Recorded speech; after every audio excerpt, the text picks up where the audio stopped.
Hello friends and welcome back to Study Just with Shivam. And in today's class we will try to solve mock test number 2 of our Uttarakhand PCS prelim test series. Mock test number 2 discuss करेंगे, solve करेंगे पूरा का पूरा। And जितने भी मेरे viewers इस test series से एनरोलमेंट नहीं किया है जिन्होंने, they can take this class as a revision class, जिसमें आप 150 क्वेश्चंस को आप किस तरह से अप्रोच करोगे। अगर आपके सामने क्वेश्चन पेपर होता तो आपको इस तरह से एक क्लास लेनी है एंड आपको देखना है कि आप कितने क्वेश्चन सॉल्व कर पा रहे हो। Okay, and before starting the class let me tell you कि if you want to enroll in this test series जिसमें कि आपको 10 full length टेस्ट मिल रहे हैं at a cost of only and only 300 rupees, सो आप जो है इस टेस्ट सीरीज में मॉक टेस्ट सीरीज में एनरोलमेंट करा सकते हैं for 300 rupees. And there is a special offer going on on our channel. Holi offer जो है आपके लिए चल रहा है and that Holi offer is something like this. ये मैंने आपको कल अपने चैनल पे जो है डाल दिया था। अगर आप उत्तराखंड पीसीएस की प्रीलिम्स टेस्ट सीरीज लेते हो तो आपको इसके साथ उत्तराखंड हिस्ट्री के पेड नोट्स जो है आपको फ्री मिलते हैं। ओके, पेड नोट्स में आपका उत्तराखंड एंशिएंट, मिडिवियल, मॉडर्न, ये तीनों कवर्ड है।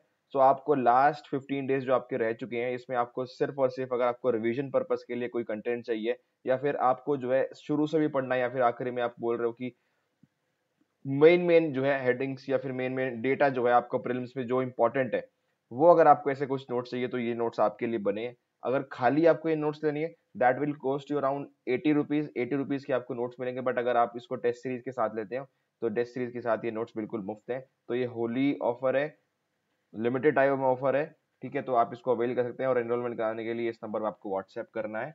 Okay, so this is about the Uttarakhand PCS prelim test series. 10 test मिलते हैं इसमें आपको। ओके, और ये सारे के सारे फुल लेंथ है। ओके, मॉक टेस्ट नंबर 1 मैंने डिस्कस कर दिया है। आप बोल सकते हैं कि सर आप तो यूट्यूब पे क्लासेस ले रहे हो तो क्या फायदा मॉक टेस्ट सीरीज लेने की। सो यहीं पे जो है एक स्मार्ट स्टूडेंट जो है जो एग्जाम निकाल लेगा आगे, यहाँ पे वो जो लाइन ड्रॉ हो जाती है। बिकॉज आपको यहाँ पे क्वेश्चन रिवील करने का मतलब नहीं है, बिकॉज आपको मॉक टेस्ट का असली मतलब ये होता है कि आप अपने सामने क्वेश्चन पेपर को लेकर ठीक टाइम को 2 घंटे सेलेक्ट कर कर जो है उसको उसको एग्जाम कंडीशन में सॉल्व करने की कोशिश करें। बिकॉज सेम क्वेश्चन अगर मैं आपको यहाँ पे टेस्ट सीरीज में डिस्कस करूंगा, वो सेम क्वेश्चन आप जो है इसका आंसर आप दे सकते हो, बट एग्जाम कंडीशन में सेम क्वेश्चन वो अगर वही एक क्वेश्चन आपके एग्जाम कंडीशन में आएगा, so might be there might be chances कि आप उस क्वेश्चन को जो है रॉन्ग मार्क कर दो। सो एग्जाम कंडीशन में ही देने, एग्जाम कंडीशन में आप प्रेशर फील ना करो, इसलिए मॉक टेस्ट बनाए जाते हैं और इसलिए मॉक टेस्ट लिए जाते हैं। तो यहाँ पे स्मार्ट स्टूडेंट जो है यहीं पे आगे खेल जाते हैं और अपना मॉक टेस्ट वैक टेस्ट जो है अपना पूरा करके अपना एग्जाम देने जाते हैं, सो दैट उनकी गलतियां जो है कम से कम हो एग्जाम्स में जाके। बिकॉज एग्जाम देने से पहले ही उनको पता होगा कि उनके वीक एरियाज क्या है, उनको कितना अटेम्प्ट करना है। बिकॉज नेगेटिव मार्किंग यहाँ पे बहुत ज्यादा होती है, ठीक है। नेगेटिव मार्किंग का क्वेश्चन पेपर है, अगर आप ज्यादा अटेम्प्ट कर दोगे, फॉर एग्जाम्पल आपके 110 नंबर बन रहे हैं, okay, but if you attempt extra और आपका नेगेटिव मार्किंग करके स्कोर 102 पे आ गया, 8 नंबर आपने लूज कर दिए और उस साल कट ऑफ गई 106, तो आप 4 नंबर से रह जाओगे। तो आपको कितना स्कोर करना है ये आपको तभी पता लगेगा अगर आपने मॉक टेस्ट पेपर सॉल्व किए।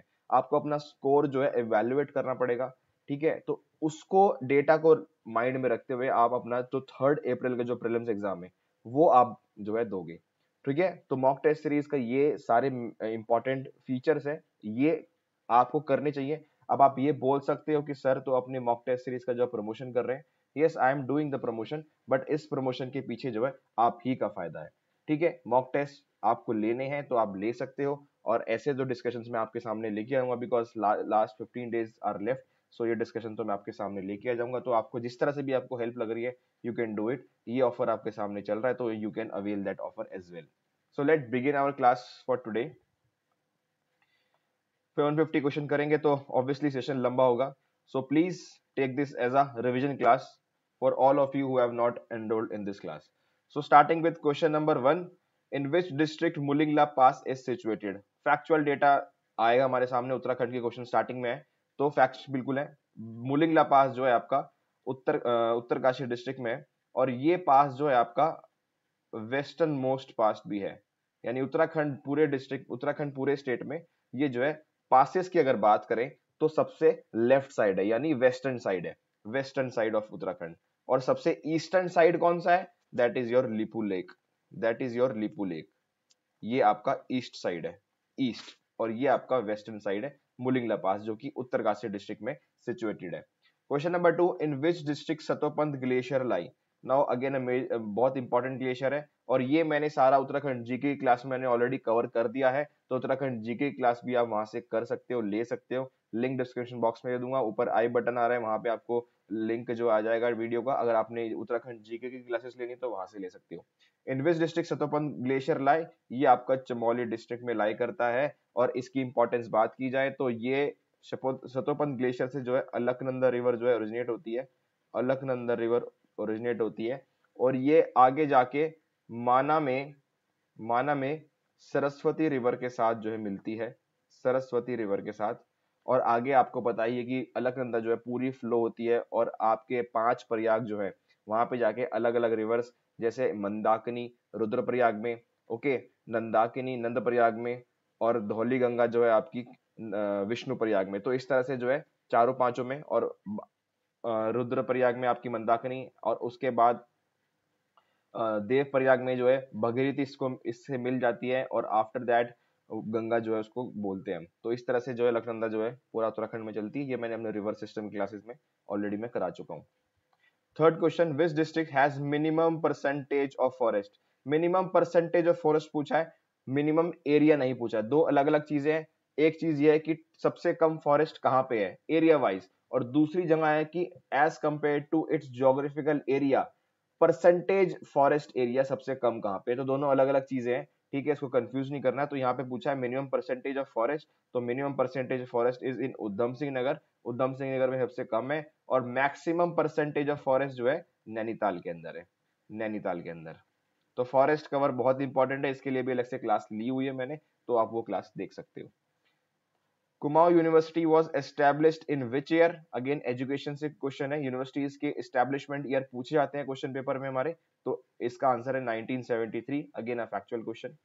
Where does the river Pindar Ganga meet the Alaknanda? मैंने आपको ऊपर बता ही रहा था कि अलकनंदा जो है अलग अलग जगह पे अलग अलग रिवर्स के साथ कॉन्फ्लुएंस करती है। तो यहाँ पे पूछा गया कि पिंडार गंगा के साथ अलकनंदा का संगम कहाँ पे होता है, तो इसका आंसर विल बी योर करण प्रयाग। करण प्रयाग में जो है पिंडार गंगा जो है साथ मिलती है किसके? अलकनंदा के साथ। और नंद प्रयाग में जो है नंदाकिनी मिलती है, नंदाकिनी।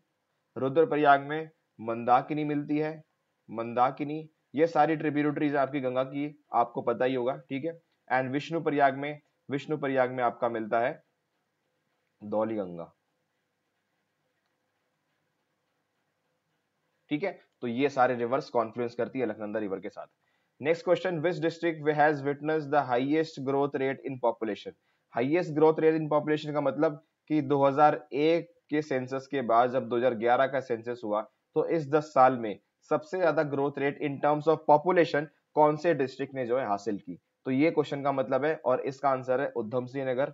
ऑलमोस्ट 33% जो है इसकी ग्रोथ रेट हुई पॉपुलेशन टर्म्स में, ठीक है। तो इसका आंसर ऑप्शन सी है। उसके बाद आपका है देहरादून, उसके बाद है आपका हरिद्वार। तो इस तरह से अलाइनमेंट है, तो सबसे ज्यादा ग्रोथ जो है आपकी उधम सिंह नगर में हुई है, तो option C is the right answer. Which district has the highest rural population in the state? सबसे ज्यादा लोग रूरल में कहां पे रहते हैं, ये पूछा गया क्वेश्चन में। And the answer is option C Bageshwar. Bageshwar में ऑलमोस्ट ओनली 3% जो लोग हैं वो अर्बन एरियाज में रहते हैं, अर्बन एरियाज में, यानी कि मतलब रेस्ट ऑफ द पॉपुलेशन, जो rest of the population that will be in the rural area. Almost 3%, यानी सिर्फ 3% ऐसे लोग हैं जो अर्बन एरिया में रहते हैं। उसके बाद 97% पॉपुलेशन जो है आपकी रूरल में रहती है, बागेश्वर की अगर हम बात करें।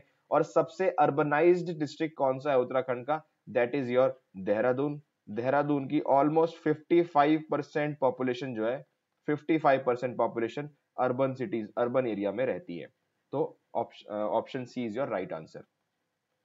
Question number 8, who was the first sovereign ruler of Paurav vansh? Paurav वंश का पहला सॉवरेन रूलर कौन था? फैक्चुअल क्वेश्चन है।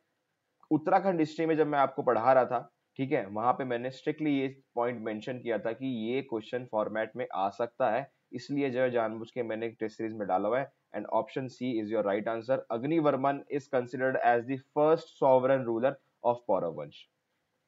Next, which officer in the administration of Katuri dynasty acted as a supreme administrator? मतलब सुप्रीम एडमिनिस्ट्रेटर की जो पोस्ट थी वो इन चारों में से किसको बोला जाता था?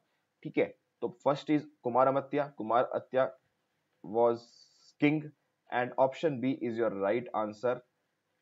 अमात्या. अमात्या को जो है, अमात्या जो पोस्ट थी या फिर अमात्या जो ऑफिसर की जो पोस्ट थी उसको बोला जाता था सुप्रीम एडमिनिस्ट्रेटर इन कट्यूरी डायनेस्टी एडमिनिस्ट्रेशन. जो मैंने आपको कट्यूरी डायनेस्टी पढ़ाई थी तो उनका एडमिनिस्ट्रेशन सिस्टम जो है अलग से पढ़ाया था. इस यही कारण था कि इस प्रकार के क्वेश्चन जो है देखने को मिलते हैं. तो ये सब चीजें मैं ऑलरेडी उत्तराखंड हिस्ट्री क्लासेस में कवर कर चुका हूं. क्लासेस ले सकते हो तो क्लासेस ले लो, अगर क्लासेस नहीं लेनी तो उत्तराखंड के नोट्स ले लो. अब इससे ज्यादा जो है लेट नहीं हो सकता, बहुत कम टाइम बचा है. ठीक है, तो फटाफट से सारी फिनिश करनी ही होगी आपको अगर एग्जाम जो है पास करना है. What is the rank of Uttarakhand in terms of per capita income? Now this question in this test series is wrong. Wrong कैसे? क्वेश्चन सही है लेकिन जो है इसके ऑप्शंस जो है वो इनमें से जो है कोई भी ऑप्शन सही नहीं है. सो ये मैंने बोल दिया था.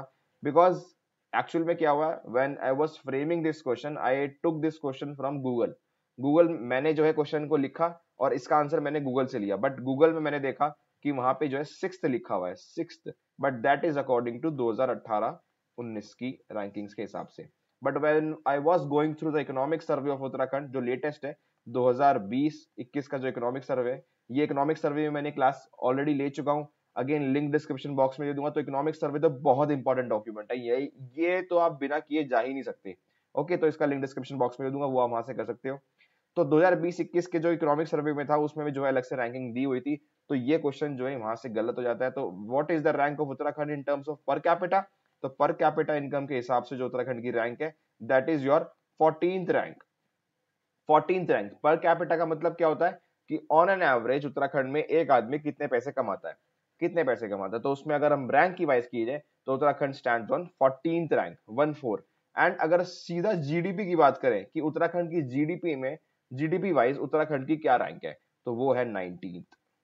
And this is strictly according to your economic survey 2020 and 21. Okay, and which is your latest economic survey. Because इस साल का बजट नहीं आया है, 2022-23 का बजट नहीं आया और बजट से एक दिन पहले इकोनॉमिक सर्वे आता है. इकोनॉमिक सर्वे का मतलब क्या होगा कि 2021-22 यानी 1 अप्रैल 2021 से लेकर 31 मार्च 2022 तक का जो ब्यौरा देगी सरकार कि गवर्नमेंट ने कितना पैसा कहां पे खर्च किया, उसी को हम इकोनॉमिक सर्वे बोलते हैं. वो आएगा जब हमारा इस साल का बजट आएगा.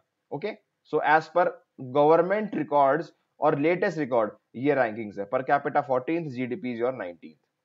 Moving on, let me rub this, ये कुछ ज्यादा लिख दिया मैंने. ओके, सो इसमें जो है ऑप्शन कोई भी सही नहीं है. मैंने आपको बता दें कि 14th रैंक है और जो है इकोनॉमिक सर्वे से डेटा लिया हुआ है. Next question number 11.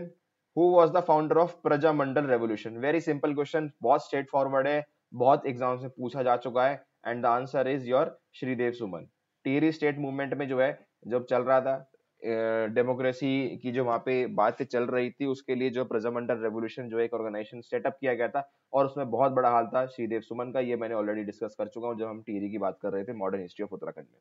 Option D, very easy question, very easy question. अच्छा, एक चीज और कि as compare to mock test number 1, this mock test ये थोड़ा सा ज्यादा डिफिकल्ट है. मॉक टेस्ट नंबर 1 जानबूझ के जो है इजी रखा गया था बिकॉज पहला मॉक टेस्ट था, लेकिन ये उससे थोड़ा सा ज्यादा डिफिकल्ट है. ठीक है, तो डिफिकल्टी लेवल आगे जाके बढ़ती रहेगी. ऐसा नहीं है कि बहुत इजी इजी क्वेश्चन मैंने अपने मॉक टेस्ट सीरीज में डाले हुए. हर तरह के क्वेश्चन है, कंसेप्चुअल क्वेश्चन भी है और फैक्चुअल क्वेश्चन भी है. तो आपका पूरा का पूरा रिवीजन हो जाएगा अगर आपने मॉक टेस्ट सीरीज सारी की सारी सॉल्व कर ली तो. Question number 12. Which crop occupies the maximum area out of the total agriculture land in Uttarakhand? सबसे ज्यादा एग्रीकल्चर लैंड जो है, सबसे ज्यादा कौन सी क्रॉप जो है घेरती है, ऑक्यूपाई करती है? तो option C, wheat is the right answer. Economic survey आपने मेरे साथ किया है तो आपको इसका आंसर पता है. And second is your rice. तो आपने इकोनॉमिक सर्वे जरूर करना है, कहने का मतलब ये है. इकोनॉमिक सर्वे से आप जो आराम से 3-4 क्वेश्चन जो है प्रीलिम्स में एग्जाम में आराम से कर लोगे, that I guarantee. Economic survey के बिना आप तो मत चले जाना. अगर इकोनॉमिक सर्वे के आप बिना जा रहे हो then you don't deserve to get pass in prelims exam. Let me be very harsh. Question number 13, when was the Gurukul Kangri Vishwavidyalaya establish? कौन सी ईयर में एस्टैब्लिश हुआ था? अगेन इस तरह के क्वेश्चन में पूछते हैं। यूनिवर्सिटीज कौन सी ईयर में सेटअप हुई थी? कुमाऊं यूनिवर्सिटी हमने देखा 1973 में। गुरुकुल कांगड़ी विश्वविद्यालय की बात करें तो ऑप्शन बी 1902 में जो एस्टैब्लिश हुई थी। Option B is your right answer. Where does Kumaon scheduled tribe development corporation located? Scheduled tribe corporation Kumaon का, तो कुमाऊं में आप देख लो अब यहाँ पे कौन कौन से एरिया कुमाऊं रीजन में आते हैं। इसको आप एलिमिनेशन मेथड से इसलिए ऐसे कर सकते हो, Kumaon scheduled tribe development corporation का जो ऑफिस है वो कहाँ पे है? क्वेश्चन ये पूछ रहा है। अब पहला चेक आप देखोगे कि सारी सिटीज जो है ये कुमाऊं के अंदर है या नहीं है। तो सारी सिटीज आपकी ऑलमोस्ट कुमाऊं के अंदर ही है, ठीक है, सारी कुमाऊं के अंदर है। बट आप इनमें से देखो मेजरली जो डेवलप्ड इसका किसी की चीज का भी हेडक्वार्टर्स कहाँ पे होगा, जहाँ जो जो सिटी थोड़ी सी बड़ी होगी, ठीक है, जहाँ पे एक्सेसिबिलिटी कनेक्टिविटी जो है इजी होगी। तो इन सब में से कहाँ पे है? It is your Nainital. तो option B is your right answer. इस तरह से आप इस क्वेश्चन को कर सकते थे अगर आपको इसका आंसर एग्जैक्टली नहीं पता है। इसको ऐसे क्वेश्चन में आप रिस्क ले सकते हो। रिस्क के मतलब कहने का मतलब, अगर आपके टोटल अटेम्प्ट जो है कम जा रहे हैं और आपको अटेम्प्ट और क्वेश्चन करने हैं तो इस क्वेश्चन को आप अटेम्प्ट कर सकते हो। बिकॉज यहाँ पे साफ साफ दिख रहा है कि किसी चीज का जो है कॉर्पोरेशन का जो कोई ऑफिस पूछा गया और ऑफिस कहाँ पे होगा? मेन एरिया में होगा, जहाँ पे कनेक्टिविटी जो है ज्यादा अच्छी हो, ठीक है, as compare to other cities. ठीक है, नैनीताल एक बड़ा रीजन है, बड़ा सिटी है, ठीक है, और यहाँ पे जो है हमने देखा कि बहुत इंपॉर्टेंट ऑफिस ऑलरेडी है। हमारा हाई कोर्ट भी यहाँ पे है, अच्छी खासी यूनिवर्सिटी यहाँ पे है। तो कनेक्टिविटी वाइज देखा जाए तो और एडमिनिस्ट्रेशन वाइज देखा जाए तो ये सिटी बहुत इंपॉर्टेंट है। तो ऑप्शन बी, इस ऐसे क्वेश्चन को आप मार्क प्लीज करना, बिकॉज अगर आपके टोटल नंबर ऑफ अटेम्प्ट कम जा रहे हैं तो आपको ऐसे क्वेश्चन अटेम्प्ट करने ही होंगे, बिकॉज आपको at the end cut off को तो क्लियर करना ही करना है आपको पास करने के लिए। So question number 15, who is famous by the name of Garh Kesari? Uttarakhand history में again we have covered this and this question has come a lot of times. बहुत बार ये क्वेश्चन आ चुका है। So please make note of this question. Option B is your right answer. Anusuya Prasad Bahuguna, ये जो है इनको बोला जाता है गढ़ केसरी। वेरी इंपॉर्टेंट क्वेश्चन, याद रखना। Next question, which poet is famous with the name of Gumani कवि? गुमानी नवी के नाम से, कवि के नाम से जो है कौन से पोएट जो है फेमस है उत्तराखंड की? तो ऑप्शन बी लोकरत्न लोकरत्ना पंत जो है इसका आंसर है। Option B is the right answer. The district in which temple of Golu deity is situated? Golu deity का जो टेम्पल है वो कहाँ पे सिचुएटेड है? Option B Almora is the right answer. Again ये चीजें जो है बहुत फैक्चुअल है, बहुत स्ट्रेट फॉरवर्ड है, आपको इनको एज इट इज याद करना होगा, nothing conceptual in this. The place in which the famous Surya temple of Uttarakhand is situated? अब उस सूर्य टेम्पल ऑफ उत्तराखंड मैंने आपको उत्तराखंड करंट अफेयर्स की क्लास में ऑलरेडी मेंशन किया था। एंड बिकॉज यहाँ पे जो है गवर्नमेंट का प्रपोजल है टूरिज्म को बूस्ट करने के लिए, जो यहाँ पे रिडेवलपमेंट किए जाएंगे एंड टूरिज्म को अट्रैक्ट किया जाएगा। तो ये गवर्नमेंट का प्रपोजल था सूर्य टेम्पल ऑफ उत्तराखंड को रिनोवेट करने का, ठीक है, एक मेजर अट्रैक्शन बनाने का। तो ये न्यूज में भी रहा है, इसलिए ये क्वेश्चन मैंने डाला था कि ये कहाँ पे है। ऑप्शन इसका है बी कटरमल अल्मोड़ा। अल्मोड़ा में जो है इसका ये जो है सिचुएटेड है। तो option B is the right answer. तो स्ट्रेटेजिकली जो है पूरी टेस्ट सीरीज में जो है क्वेश्चन ऐसे डाले गए हैं जिनकी ज्यादा प्रोबेबिलिटी है एग्जाम में आने की, ठीक है। तो ऐसे ही रैंडमली क्वेश्चन कहीं से उठा के नहीं डाले हैं, करंट में जो चीजें चल रही थी वहां से जो चीजें उठा के डाली है मैंने। सो अगेन ये सिर्फ क्वेश्चन भरने के लिए क्वेश्चन नहीं डालेंगे यहाँ पे, हर एक क्वेश्चन का अलग अलग इंपॉर्टेंस है। Question number 19, out of the following which one is the fodder producing famous tree of the hill of Uttarakhand? Fodder producing famous मतलब जिस ट्री से हमें फॉडर मिलता हो। Option A oak is the right answer, again a factual one. When in Nainital Kumaon Parishad council was formed? Kumaon Parishad council जो है कब form हुई थी? अगेन ये उत्तराखंड हिस्ट्री के टाइम पे हमने किया था।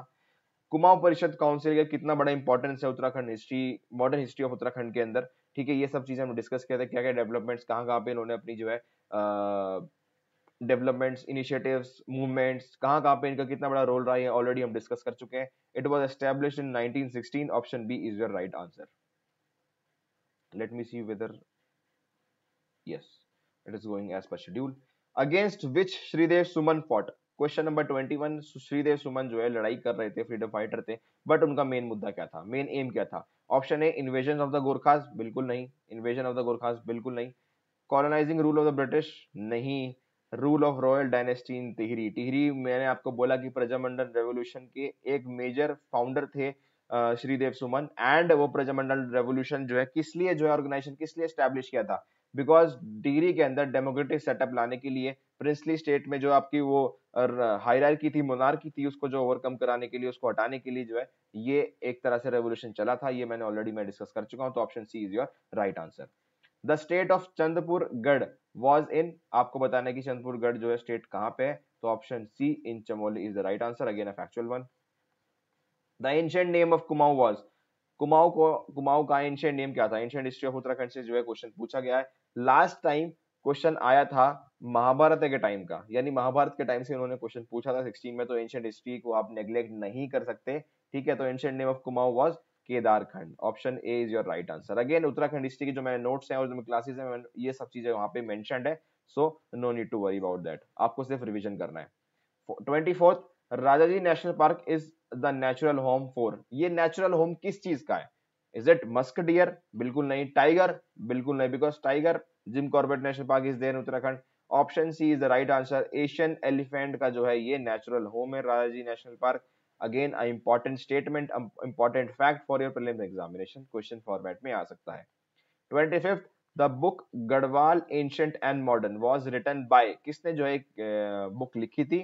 अगेन अ फैक्चुअल, बुक्स और कौन सी बुक्स लिखी थी, किसने लिखी थी, ये इंपॉर्टेंट हो जाता है। इसकी मैं अलग से जो आपको पीडीएफ प्रोवाइड कर दूंगा टेलीग्राम चैनल पे, ये आपको करके ही जाना है। Option D Patiram is the right answer 25th का। 26th, in which year the Valley of Flowers was included in the list of World Heritage Site by UNESCO? कौन से ईयर में वैली ऑफ फ्लावर्स को यूनेस्को ने जो है include किया था वर्ल्ड हेरिटेज साइट में? सो it is option D 2005। Okay, ये क्वेश्चन भी इंपॉर्टेंट है, याद कर लो, आ सकता है। How many varieties of Brahma Kamal are found in Uttarakhand? Uttarakhand में ब्रह्म कमल की कितनी वेराइटीज जो है फाउंड होती हैं? अगेन ये प्रीवियस ईयर में पूछ चुके हैं, option C 14 is the right answer. 14 तरह की जो है ब्रह्म कमल जो है फाउंड होता है उत्तराखंड के अंदर, and Brahma Kamal is your state flower, Uttarakhand का स्टेट फ्लावर ब्रह्म कमल है। 28, out of the following which fair is organised in Masi? Masi में कौन सा फेयर जो है ऑर्गेनाइज किया जाता है? ऑप्शन सी सोमनाथ फेयर, मैंने फेयर्स एंड फेस्टिवल की वीडियो अपलोड कर चुका हूं, अगर आपने नहीं देखी तो वो आप वीडियो देख लो, वहां पे सारे जो है इंपॉर्टेंट फेयर्स एंड फेस्टिवल है उत्तराखंड की वो मैं ऑलरेडी डिस्कस कर चुका हूं। So again link description box में उसका भी मिल जाएगा, आप वहां से जाके देख सकते हैं। 29, Bagnath is the prominent God of the tribal group, Bagnath जो है किसके, कौन से ट्राइबल ग्रुप के जो है मेजर इंपॉर्टेंट भगवान है? तो ऑप्शन बी राजी ट्राइब के जो है मेजर भगवान या फिर इंपॉर्टेंट भगवान है Bagnath, so option B is the right answer. Factual data, again purely factual. 30, Pravasi भारतीय दिवस कंसाइड विद, मतलब प्रवासी भारतीय दिवस जो हम इंडिया के अंदर बनाते हैं वो हम क्यों बनाते हैं? Gandhi ji becoming a lawyer in South Africa? No. Gandhi ji return from South Africa? Absolutely yes, option B is the right answer. Gandhi ji जब 9 जनवरी को इंडिया में जब आए थे तो उसको जो है याद करने के जो है पर्पज से इंडियन गवर्नमेंट ने प्रवासी दिवस जो बनाती है हर एक साल। वैसे तो बाइनियल इवेंट है, ठीक है, मतलब 2 साल में एक बार इवेंट इसको ऑर्गेनाइज किया जाता है, जहाँ पे हम जितने भी एनआरआईज हैं उनको जो है इन्विटेशन देते हैं और अवार्ड देते हैं। जो कॉन्ट्रीब्यूशन है एनआरआईज का इंडियन इकोनॉमी में, इंडियन एज अ नेशन, वो सब जो है उस दिन हम याद करते हैं 9th of January। Okay, 9th of January। तो ऑप्शन बी, गांधी जी जो है इस दिन जो है रिटर्न आए थे, कहां से? साउथ अफ्रीका से जो है इंडिया वापस आए थे, so option B is the right answer. 31, which feature and source are wrongly matched? Judicial review, British practice, concurrent list जो है कहां से ली? ऑस्ट्रेलियन कॉन्स्टिट्यूशन से, बिल्कुल सही। डीपीएसपी आपके कहां से लिया? आयरिश कॉन्स्टिट्यूशन से, बिल्कुल सही। फंडामेंटल्स आपके कहां से लिया? यूएस कॉन्स्टिट्यूशन से, बिल्कुल सही। तो ऑप्शन बी जो है गलत, रॉन्गली मैच्ड है, तो हमारा option A is the right answer, क्योंकि जुडिशियल रिव्यू जो है ब्रिटिश प्रैक्टिस नहीं है, ये जो है हमने यूएसए से लिया हुआ है। So option A is your right answer, because wrongly matched पूछा हुआ है, तो ये जो है सही मैच नहीं है। 32, referendum has an integral relationship with, referendum जो है किसके साथ रिलेशनशिप जो है सीधी सीधी बनाता है? Indirect democracy, indirect democracy, no. Now I will tell you the meaning of referendum. Referendum का मतलब बेसिकली क्या होता है कि लोगों से पूछा जाता है कि आपको पर्टिकुलर चीज चाहिए या नहीं, यस और नो, ये होता है रेफरेंडम का मतलब, ठीक है। और डेमोक्रेसी की अगर बात की जाए, डेमोक्रेसी, तो डेमोक्रेसी भी जो है 2 तरह की होती है, one is direct democracy and other one is indirect democracy. तो एज यू नो इंडिया के अंदर जो है डेमोक्रेसी फॉलो होती है, but what kind of democracy is followed in India? किस तरह की डेमोक्रेसी इंडिया में हम फॉलो करते हैं? That is indirect democracy. Why? How indirect democracy, या फिर इनडायरेक्ट डेमोक्रेसी का मतलब क्या होता है? इनडायरेक्ट डेमोक्रेसी का मतलब ये होता है कि जहां पे हम लोग अपने रिप्रेजेंटेटिव्स को सेलेक्ट करते हैं, हमने for example MP and MLA select कर लिया, now they will be making the laws, वो हमारे लिए लॉ बनाएंगे, पॉलिसीज बनाएंगे, प्रोग्राम रन करेंगे। तो स्ट्रिक्टली ऐसा देखा जाए तो हमारा कोई भी पॉलिसी बनती है, कोई भी लॉ बनता है, उसमें हमारा डायरेक्टली से नहीं है, यानी हमसे पूछ के नहीं बनाया जाता ट्रिपल तलाक बिल। ठीक है, हमसे नहीं पूछ के बनाया जाता कि आपने आर्टिकल 370 को रिमूव करना है नहीं करना है। ठीक है, तो जितने भी एक्ट्स हैं, जितने भी पॉलिसीज हैं, या फिर कोई भी प्रोग्राम है, for example Ayushman Bharat program है, हमसे पूछ के नहीं बनाया। ठीक है, ये गवर्नमेंट अपने आप, हमने गवर्नमेंट को सिलेक्ट किया, हमने जो है बीजेपी को सिलेक्ट किया, और बीजेपी जो है अपने आप जो है अब अपने अकॉर्डिंग जो है देश को चलाएगी, यानी उनकी अलग से जो है अब उनकी जो है खुद की जो है पॉलिसी होगी, खुद की प्रोग्राम्स होंगे, खुद के एक्ट्स होंगे। ठीक है, तो उनका जो है खुद का जो है प्लानिंग पर्पस पूरा होगा, जिसमें कि लोगों की से कुछ नहीं होगी। But if you take a direct democracy के अंदर क्या होता है बेसिकली, कि हर एक चीज आप डायरेक्ट डेमोक्रेसी में रिप्रेजेंटेटिव्स को जो है चूज करते हो।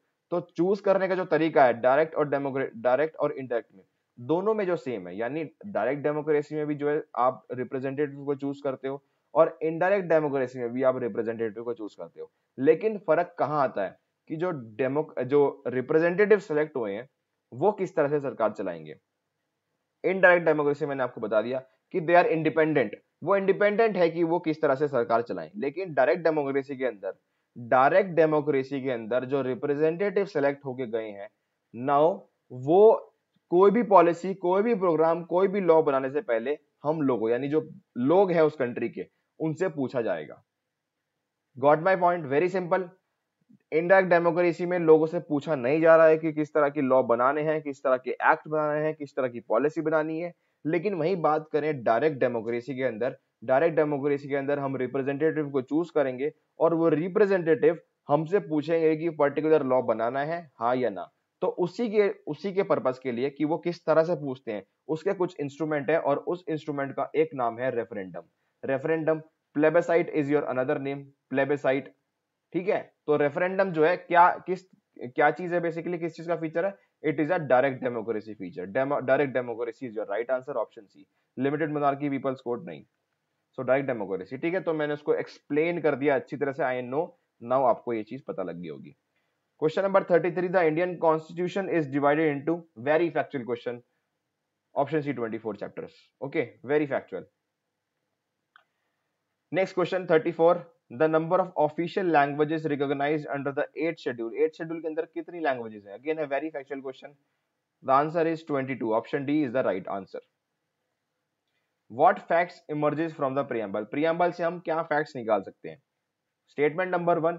When the constitution was enacted, yes, it is strictly written कि 26 नवंबर को जो है constitution जो है implement होता है। ठीक है, कुछ पार्ट्स इंप्लीमेंट होता है, ये डेट स्ट्रिक्टली मेंशन है प्रियम्बल के अंदर। अगर प्रियम्बल आप देखोगे तो ideas that were to be achieved, बिल्कुल हमने देखा है कि सोशलिस्ट, सेकुलर, डेमोक्रेटिक, रिपब्लिक, ये सब चीजें मेंशन है। तो yes, ideas that were to be achieved, yes it is written there. System of government, again it is written, democratic, republic, ये जो है रिटर्न किया है। नहीं, आइडल्स में जो है, सॉरी मैंने जो है इसको गलत बता दिया। आइडल्स में अगर बात करें तो जस्टिस, लिबर्टी, ठीक है, fraternity, this thing is mentioned in their preamble. और सिस्टम ऑफ गवर्नमेंट की बात करें तो सोशलिस्ट, सेकुलर, डेमोक्रेटिक, रिपब्लिक, ये जो है SSDR, socialist, secular, democratic, republic, ये जो है अलग से प्रियम्बल में मेंशन्ड है। Source of authority, we the people of India give this solemnly believed, ये जो आपका प्रियम्बल लिखा हुआ है वहां पे स्टेटमेंट है पहली है कि we the people of India. तो सोर्स ऑफ अथॉरिटी कौन है?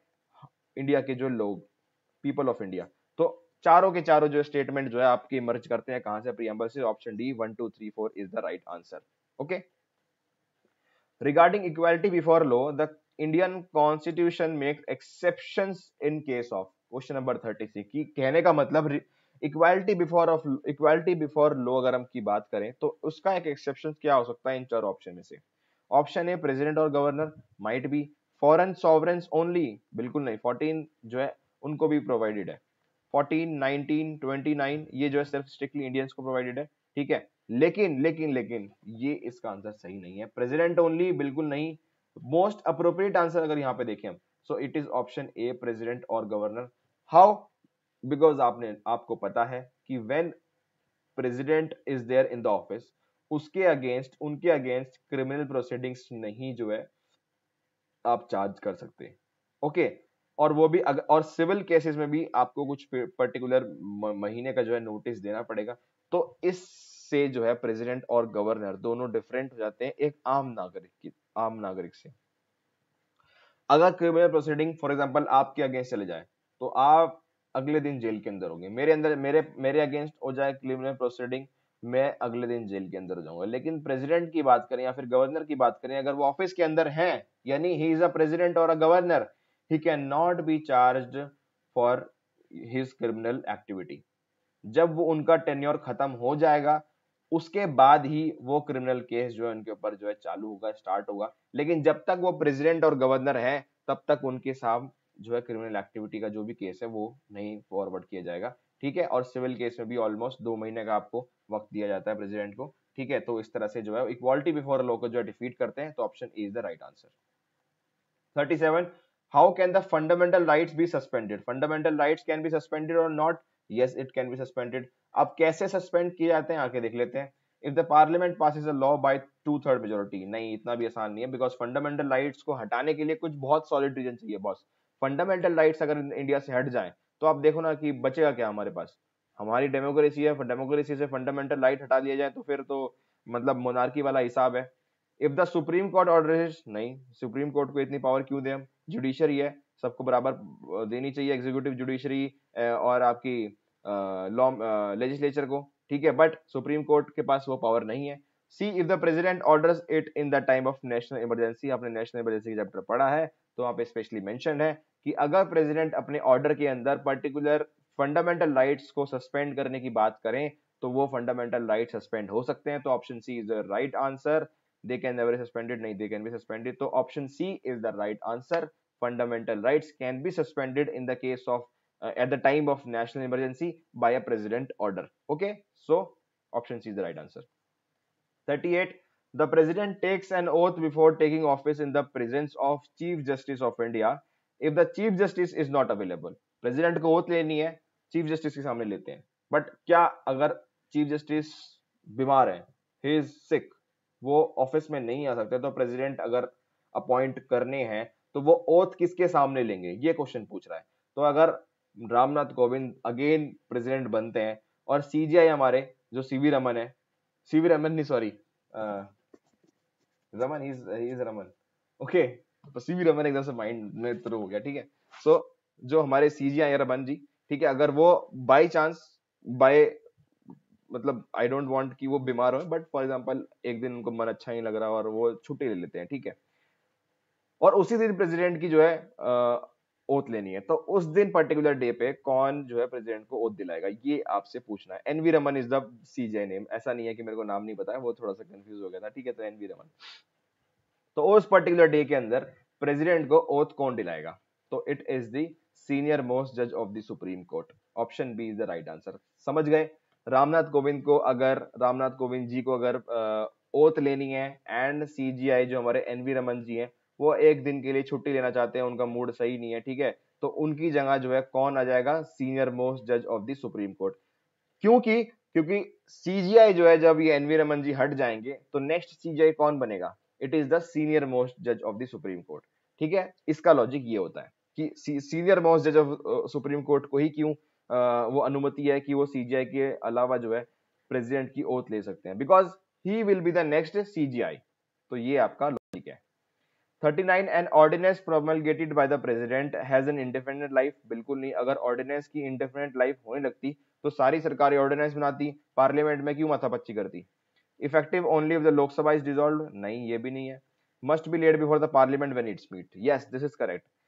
ऑर्डिनेंस आप बनाते हो कब हो, जब पार्लियामेंट सेशन में ना हो। ठीक है। लोकसभा राज्यसभा तो कंटिन्यूस हाउस है, लेकिन लोकसभा के आपको पता है कि हमेशा जो है हाउस में नहीं रहती। ठीक है। बीच में छुट्टी चलती है, बहुत सारी छुट्टी चलती है। तो अगर प्रेजेंट गवर्नमेंट को ऑर्डिनेंस के फॉर्मेट में एक लॉ बनाना है, मतलब लॉ बनाने की बहुत आवश्यकता है, आज ही बनाना है, और गवर्नमेंट ने लॉ बना दिया और लोकसभा इधर बंद है, तो गवर्नमेंट जो है किसका हेल्प लेगी, दैट इज ऑर्डिनेंस। प्रेसिडेंट को बोलेगी प्रेसिडेंट आप ऑर्डिनेंस पास कर दीजिए, और जब तक लोकसभा या फिर जब तक पार्लियामेंट वापस सेशन में नहीं आता ये लॉ जो है वैलिड रहेगा।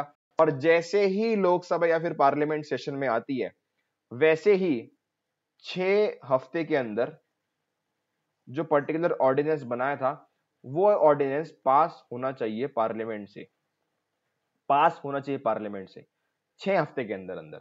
फॉर एग्जाम्पल आज अगर पार्लियामेंट खुलती है 17 मार्च को, तो आज से लेकर 6 हफ्ते तक, 6 हफ्ते का टाइम है प्रेजेंट गवर्नमेंट के पास कि वो ऑर्डिनेंस को पास कराए। तो अगर आप बात करें कि मैक्सिमम टाइम क्या हो सकता है ऑर्डिनेंस की वैलिडिटी का, तो आप बोलेंगे 6 हफ्ते। बिल्कुल गलत। क्यों? अगर हमने आज लॉ बनाना है और कल आपकी लोकसभा जो है डिसॉल्व हुई है, ओके, कल जो है आपकी जो है लोकसभा जो डिसॉल्व हुई है, तो आप क्या 6 हफ्ते बाद आपका वैलिडिटी खत्म हो जाएगा ऑर्डिनेंस का? बिल्कुल नहीं। तो मैक्सिमम वैलिडिटी अगर आप बात करें तो maximum validity will be 6 months and 6 weeks। अब ये 6 months क्यों, 6 weeks का तो मैंने आपको बता दिया। 6 month इसलिए बिकॉज दो सेशन के बीच में कॉन्स्टिट्यूशन हमारा ये बोलता है कि मैक्सिमम जो है 6 महीने का टाइम हो सकता है दो सेशन के बीच में।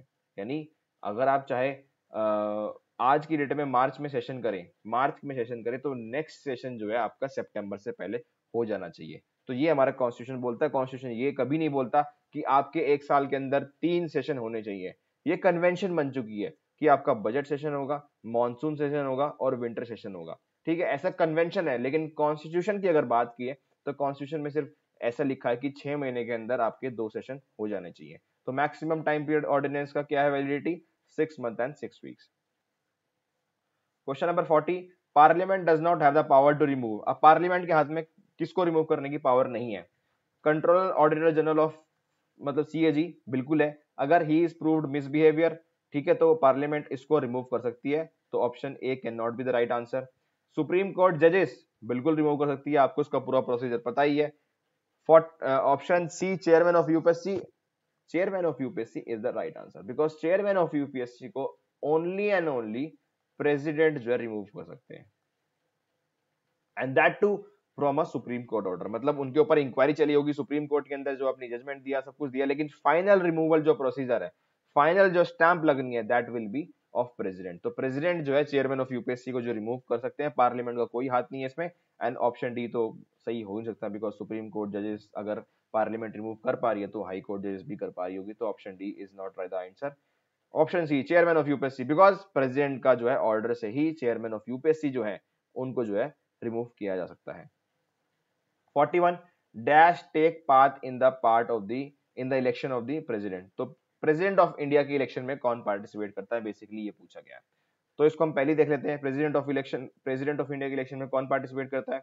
All the elected members of the parliament, elected members of the parliament, parliament भी जो चुन के गए हैं, चुन के गए हैं मतलब जो नॉमिनेटेड नहीं है, बिकॉज आपको पता है कि पार्लियामेंट के अंदर कुछ मेंबर्स जो है नॉमिनेट भी किए जाते हैं और इलेक्ट भी होके जाते हैं। तो जो मेंबर इलेक्ट होके गए हैं वो जो है पार्टिसिपेट करेंगे। और second, elected member of the state legislative assembly, यानी आपकी जो विधानसभा है वहां पे जो इलेक्ट होके गए हैं वो आपके पार्टिसिपेट करेंगे प्रेसिडेंट के इलेक्शन में। सिर्फ और सिर्फ ये दो जो है कैटेगरी के लोग जो है करेंगे। Elected of state legislative assembly of state और यूनियन टेरिटरी। यूनियन टेरिटरी कौन सी? जिसकी लेजिस्लेचर है किसका है? दिल्ली का और पौडुचेरी का। ठीक है, तो ये दो यूनियन टेरिटरी और बाकी सारे स्टेट्स की विधानसभाएं और elected member of the parliament. अब आपके मन में ये क्वेश्चन भी जरूर आना चाहिए कि ऐसे क्यों पर्टिकुलर लिखा गया है कि पार्लियामेंट के सिर्फ और सिर्फ इलेक्टेड मेंबर ही प्रेसिडेंट के इलेक्शन में पार्टिसिपेट कर सकते हैं, नॉमिनेटेड मेंबर क्यों नहीं कर सकते? ऐसा उन्होंने क्या किया है? They are also member of parliament, वो भी एमपी है। तो यहाँ पे क्वेश्चन आपके माइंड में आना चाहिए। आया है तो अच्छी बात है, नहीं आया तो मैंने आपके माइंड में पुट कर दिया है। इसका आंसर ये है कि बिकॉज नॉमिनेटेड मेंबर जो होते हैं उनको जो है नॉमिनेट कौन करता है? That is your president. अगर प्रेसिडेंट ने मेरे को नॉमिनेट किया तो इट इज वेरी ऑब्वियस कि मैं उनके इलेक्शन में, जब उनका इलेक्शन होगा तो मैं उनको वोट दे दूं, बिकॉज उनका मेरे ऊपर इतना बड़ा एहसान है कि उन्होंने मेरे को नॉमिनेट करके पार्लियामेंट में पहुंचाया। ठीक है, तो ऐसा इसलिए जो है यही रीजन है कि नॉमिनेटेड मेंबर्स को अलाउड नहीं है पार्लियामेंट प्रेसिडेंट के इलेक्शन के टाइम पे। तो इसका आंसर देख लेते हैं। Elected member of the state legislative assembly, yes. Member of the state legislative assembly, नहीं, मेंबर नहीं, क्योंकि यहाँ पे सिर्फ elected work, elected meaning, elected word जो है यूज होना चाहिए, यहाँ पे इलेक्टेड वर्ड यूज हुआ है। मेंबर में तो नॉमिनेटेड भी आ सकते हैं। All member of parliament, all में नॉमिनेटेड भी आ गए तो ये भी गलत। Elected member of state legislative council, state legislative council भी जो है वोट नहीं कर सकती, बिकॉज कुछ ही स्टेट में लेजिस्लेटिव काउंसिल है। अगर स्टेट लेजिस्लेटिव काउंसिल को ये हक दे दिया तो जिनके पास, जो स्टेट्स के पास स्टेट लेजिस्लेटिव काउंसिल है, उनका जो है पलड़ा भारी हो जाएगा, उनका जो से है वो भारी हो जाएगा। इसलिए जो है सबको बराबर रखने के लिए स्टेट लेजिस्लेटिव काउंसिल को बोला कि आप भी प्लीज रहने दीजिए, आप इतना कष्ट मत कीजिए, आप आराम से सुकून की जिंदगी जियो और प्रेसिडेंट के इलेक्शन में आने की जरूरत नहीं है। So option D 3 only is your right answer. 42, JNK constitution was framed by, JNK का कॉन्स्टिट्यूशन जो है किसने बनाया था? Constitution assembly which framed India's constitution, बिल्कुल नहीं। Constitution assembly set up by the parliament, no. Constitution assembly set up by the state is the right answer, option C. JNK state ने जो है एक अलग से कॉन्स्टिट्यूशन असेंबली बनाई थी और उन्होंने जो जेएनके कॉन्स्टिट्यूशन को फ्रेम किया था।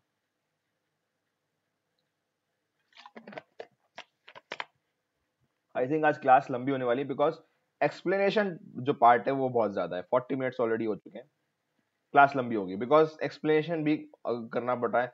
सीधा अगर आंसर देने होते तो आपके सामने आंसर की मैं प्रोवाइड कर देता, ठीक है, लेकिन एक्सप्लेनेशन डिस्कशन वीडियो है तो हर एक क्वेश्चन को जो हर एक एंगल से हमें देखना जरूरी है।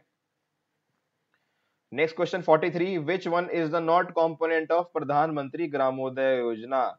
ग्रामोदय योजना का एक पार्ट, एक कंपोनेंट इनमें से क्या नहीं है? एलिमेंट्री एजुकेशन बिल्कुल है, एजुकेशन देने के लिए जो है ये योजना चलाई गई थी। प्राइमरी हेल्थ देने के लिए चलाई गई थी। रूरल रोड देने के लिए चलाई गई थी। इलेक्ट्रिसिटी देने के लिए चलाई गई थी। ठीक है, ये 4-5 इसके कंपोनेंट थे। न्यूट्रिशन इसका अलग से कंपोनेंट नहीं था। हेल्थ की बात की गई थी, तो option D is your right answer. Which of the following constitutional amendment act provide for the appointment of the same person as governor of two or more states? कहने का मतलब एक गवर्नर एक से ज्यादा स्टेट का गवर्नर हो सकता है। ऐसे कौन से कॉन्स्टिट्यूशनल अमेंडमेंट ने कहा था?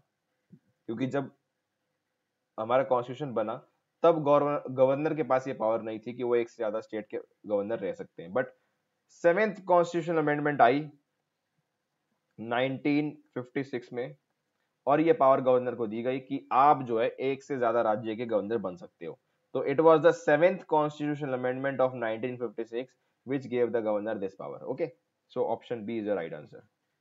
In which one of the following areas does the state government does not have control over its local bodies? State government का local bodies यानी municipalities, पंचायत, ऐसे कौन से एरियाज हैं जहां पे municipalities, पंचायत के ऊपर स्टेट गवर्नमेंट का कंट्रोल नहीं है? ऐसे कौन से एरियाज है? Citizen grievances, legislation, financial matters. अब फाइनेंशियल मैटर्स पे तो आपको पता है कि पंचायत और म्यूनिसिपैलिटीज जो है बहुत ज्यादा डिपेंड करती है स्टेट गवर्नमेंट पे। उनके अलग से कुछ अलग से फाइनेंसेस तो नहीं है, एक्सेप्ट फ्रॉम आपके हाउस टैक्स ये सब, ठीक है। लेकिन स्टेट गवर्नमेंट एक बहुत बड़ा मेजर रेवेन्यू जो है देती है पंचायत और म्यूनिसिपैलिटीज को, तो option B can not be the right answer. तो ऑप्शन बी तो एलिमिनेट कर दो। पर्सनल मैटर्स, पर्सनल मैटर्स क्या होते हैं? बेसिकली कुछ भी नहीं होते, ये तो फालतू का ऑप्शन भरने के लिए ऑप्शन डाला है मैंने, ठीक है। कुछ लोग यहाँ पे भी सोच रहे होंगे कि पर्सनल मैटर्स का मतलब क्या हो गया, कि मेयर साहब की चाचा की कुछ होने वाला है तो स्टेट गवर्नमेंट का कुछ रोल हो जाएगा। नहीं बॉस, पर्सनल मैटर्स मतलब पर्सनल होता है, तो ये ऑप्शन नहीं है, ये सिर्फ कंफ्यूज करने के डाला है।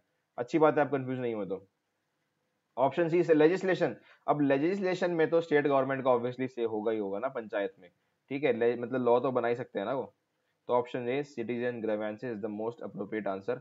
सिटीजन ग्रीवेंसेस अगर हैं तो उसमें स्टेट गवर्नमेंट क्या, स्टेट गवर्नमेंट बोल सकती है कि आप प्लीज अपने म्यूनिसिपैलिटीज को बात कीजिए, जो पर्टिकुलर सब्जेक्ट्स अलॉटेड है म्यूनिसिपैलिटीज एंड पंचायत को, अगर उस पर्टिकुलर सब्जेक्ट से कोई सिटीजन जो है कंप्लेन करता है तो स्टेट गवर्नमेंट कैन से ये हमारा पार्ट नहीं है बॉस, आप म्यूनिसिपैलिटीज के पास जाओ। ठीक है, जब आप कूड़ा डालने जाते हो, कूड़ा की आप अगर आपके एरिया में जो है कूड़े की गाड़ी नहीं आ रही है तो क्या आप सीधा स्टेट गवर्नमेंट के पास चले जाओगे कि सीएम बॉस नॉक नॉक, मेरे घर के पास कूड़े की जो है गाड़ी आती है वो आ ही नहीं रही है? You will not go to the CM, you will go to the municipality. आप म्यूनिसिपैलिटी के पास जाओगे, नगर निगम के पास जाओगे, और वहां की जो मेयर है आप उनसे बोलोगे, या फिर आपके जो एरिया के पार्षद है, वार्ड मेंबर है, आप उनको बोलोगे कि बॉस व्हाट इज दिस, हमारे घर के पास कूड़ेदान की जो गाड़ी है वो नहीं आ रही, आप उसको भेजो। आप सीधा मिनिस्टर के पास नहीं आ सकते ना स्टेट गवर्नमेंट की। So this is what citizen grievances means. 45 का A. Direct election to all tiers of the panchayat were held first after the 73rd amendment into the force. कहने का मतलब 73rd अमेंडमेंट आने के बाद पहली बार इलेक्शंस पंचायत के कहाँ पे होते हैं, कौन से स्टेट के अंदर होते हैं। बहुत इंपॉर्टेंट चीज है, दो अलग अलग चीजें मैं आपको इस क्वेश्चन में और नेक्स्ट क्वेश्चन एक और आएगा, दोनों चीजें मैं यहाँ पे क्लियर कर दूंगा। इस क्वेश्चन में पूछा गया कि 73rd अमेंडमेंट जब आया उसके बाद सबसे पहले पंचायत के इलेक्शन सबसे पहले कौन से राज्य में हुए थे, तो option D Madhya Pradesh is the right answer. Madhya Pradesh में सबसे पहले जो है इलेक्शन हुए थे।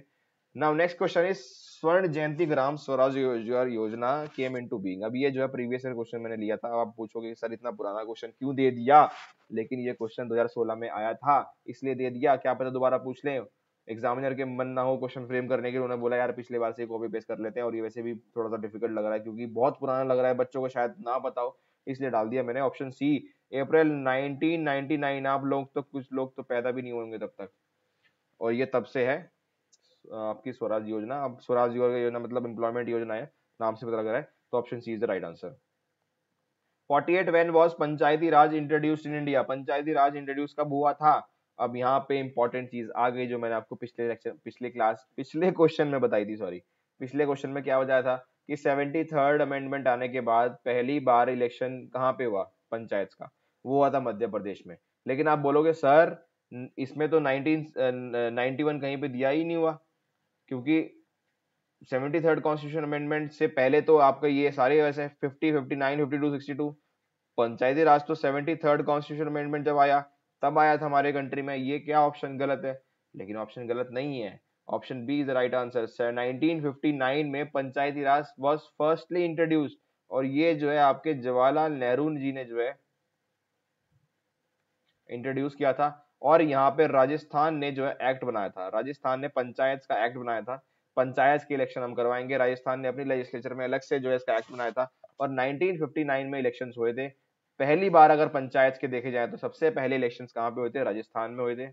लेकिन 73rd कॉन्स्टिट्यूशन अमेंडमेंट के बाद पहली बार इलेक्शन कहाँ पे हुए थे, वो हुए थे आपके मध्य प्रदेश में। तो दोनों अलग अलग चीजें हैं, इसको याद रखना, ठीक है। Rajasthan is the first state जहां पे पंचायत के इलेक्शन होते हैं, लेकिन 73rd कॉन्स्टिट्यूशन अमेंडमेंट आने के बाद सबसे पहले इलेक्शन कहाँ पे होते हैं, मध्य प्रदेश में। दोनों चीजें अलग अलग है, मैंने आपको बता दी। 49 who is known as the father of the local government in India. Again Panchayati Raj का क्वेश्चन है, यहाँ से क्वेश्चन आपको पक्का पक्का मिलने वाले हैं। तो पंचायत यानी 73rd and 74th constitution amendment आपकी टिप्स पे होनी चाहिए, सारी जो फैक्ट्स हैं यहाँ से क्वेश्चन हमेशा आने वाला है। तो फादर ऑफ लोकल गवर्नमेंट किसको बोला जाता है, ऑप्शन डी लॉर्ड रिपन, जिनका टेन्योर है आपका 1880 से लेकर 1884 तक। तो बेसिकली लोकल सेल्फ गवर्नमेंट जो है इन्होंने इंट्रोड्यूस की थी इंडिया के अंदर, इसलिए लॉर्ड रिपन को जो है father of local government in India बोला जाता है। तो option D is the right answer.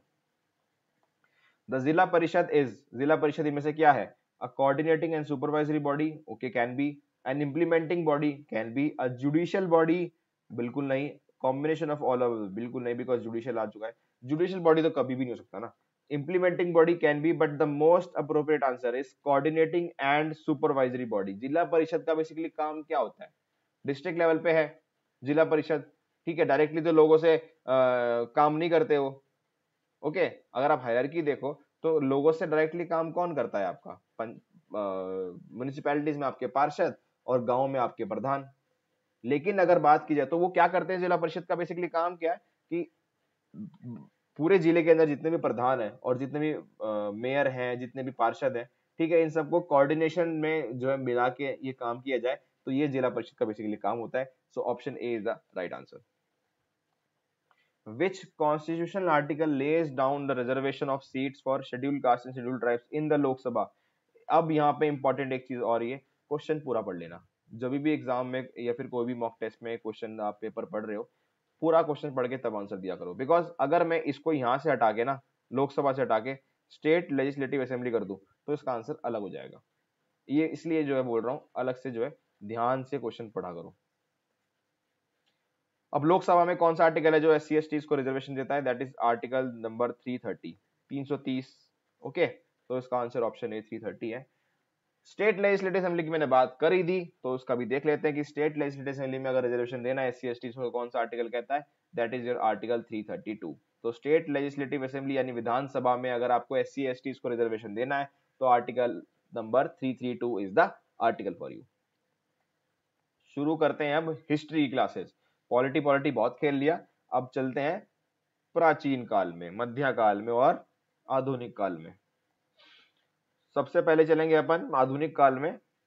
Which two Europeans were involve in the battle of Wandiwash. Battle of Wandiwash बहुत ही खूबसूरत वांडी वॉश का जो बैटल हुआ था, और ये बैटल ने साबित कर दिया था कि क्यों अंग्रेज जो है भारी हैं, सबसे भारी क्यों है। तो बैटल ऑफ वांडी वॉश में फ्रेंच को मस्त धोया, मस्त पीटा, मस्त निचोड़ा, और बैटल ऑफ वांडी वॉश से ये साबित हो जाता है कि इंडिया के ऊपर सबसे बड़ा हकदार अगर कोई है तो वो है इंग्लिश यानी ब्रिटिशर्स। क्योंकि आपको पता है कि इंडिया के ऊपर फ्रेंच, इंग्लिश, डच और कई सारे पोर्टुगीज ये सब जो है इंडिया के ऊपर राज करना चाहते थे, बट इन सब में फाइट हुई एंड अल्टीमेट फाइनल में कौन गया था, यानी आईपीएल के फाइनल में कौन गया, फ्रेंच एंड इंग्लिश। और आईपीएल का जब फाइनल होता है और फाइनल को उस बैटल को बोलते हैं battle of Wandiwash. Battle of Wandiwash of 1760, और ब्रिटिशर्स मात्र 10 विकेट से हराते हैं फ्रेंच को, और फ्रेंच जो है बाहर हो जाती है, और अल्टीमेटली ब्रिटिशर्स वॉन इंडिया। एक तरह से आप इसको ऐसे कह सकते हो। तो option C French and British is the right answer. Now just give me a 30-second break.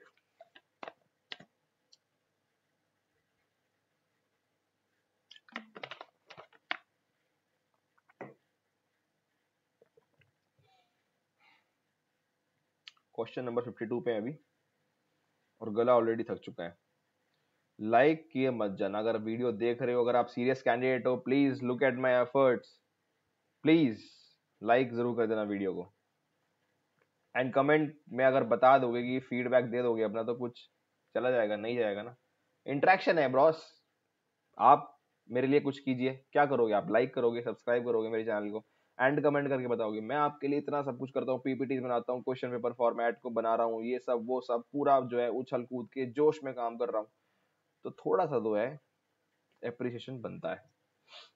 Okay, question number 53, by which governor general and when was the Carnatic state annexed. Carnatic state कौन से गवर्नर जनरल ने और कब annex किया था? Option B Lord Wellesley. Again बहुत factual है, इसमें कुछ है नहीं, मतलब कहानी इसके पीछे मेरे पास होती तो जरूर आता, लेकिन इसके लिए कोई कहानी नहीं है। Option B Lord Wellesley 1801 is the right answer. 54, Lord Dalhousie introduce the first telegraph line in 1853। पहली चीज तो आप इसको ये देख लो, एज इंफॉर्मेशन लो कि पहली टेलीग्राफ लाइन कौन सी ईयर में स्टैब्लिश हुई थी? 1853 में। किसने की थी? लॉर्ड डलहौजी ने। लॉर्ड डलहौजी से एग्जामिनर को बहुत ज्यादा प्यार है, लॉर्ड डलहौजी से क्वेश्चन आते हैं। तो लॉर्ड डलहौजी का पूरा 365 उन्होंने जिंदगी में क्या क्या किया, कितनी उनकी गर्लफ्रेंड्स रही, कितने उनके बॉयफ्रेंड्स रही, ये सारी चीजें आपको याद करनी है, क्योंकि क्वेश्चन यहाँ से पूछा जा सकता है। मैंने बहुत देखा है, लॉर्ड डलहौजी को बहुत बार मेंशन किया हुआ है उत्तराखंड के स्टेट एग्जाम्स में। तो ये तो लॉर्ड डलहौजी आप देख लो, इसको करना है। फर्स्ट टेलीग्राफ लाइन 1853 में। अब क्वेश्चन पूछता है कि ये कौन से दो सिटीज के बीच में रन करती थी, यानी कौन से दो सिटीज को कनेक्ट करती थी? Option B Agra and Madras, नहीं। ऑप्शन डी कलकत्ता और आगरा। कलकत्ता और आगरा इसका सही जवाब है। कलकत्ता से आगरा तक पहली टेलीग्राफ लाइन गई थी 1953 में। Lord Dalhousie is the name. 55, who was the founder of autonomous kingdom of Awadh. Awadh को किसने फाउंड किया था? अगेन एनसीईआरटी पढ़ लो, पहले ही पन्ने पे जब आप वो पढ़ते हो अवध का, वहीं पे दिया हुआ है कि सादत खान इज द मैन। सादत खान पहले चैप्टर में है, तो India in the 18th century जो पहले चैप्टर का नाम है, वहीं पे दिया हुआ है सब कुछ कि कौन सा स्टेट, कौन सा रीजन, कौन सा एरिया जो है कौन फॉर्म कर रहा है, ये सब कुछ दिया हुआ है। तो option B is the Saadat Khan is answer. 56, the earliest movement which took up the cause of lower caste against Brahman dominion। मतलब कहने का मतलब लोअर कास्ट के ऊपर जो डोमिनेशन किया हुआ था ब्राह्मण्स ने, उसको जो है सबसे पहले हाईलाइट किसने किया? कौन सा मूवमेंट जो है ऐसा हाईलाइट करता है?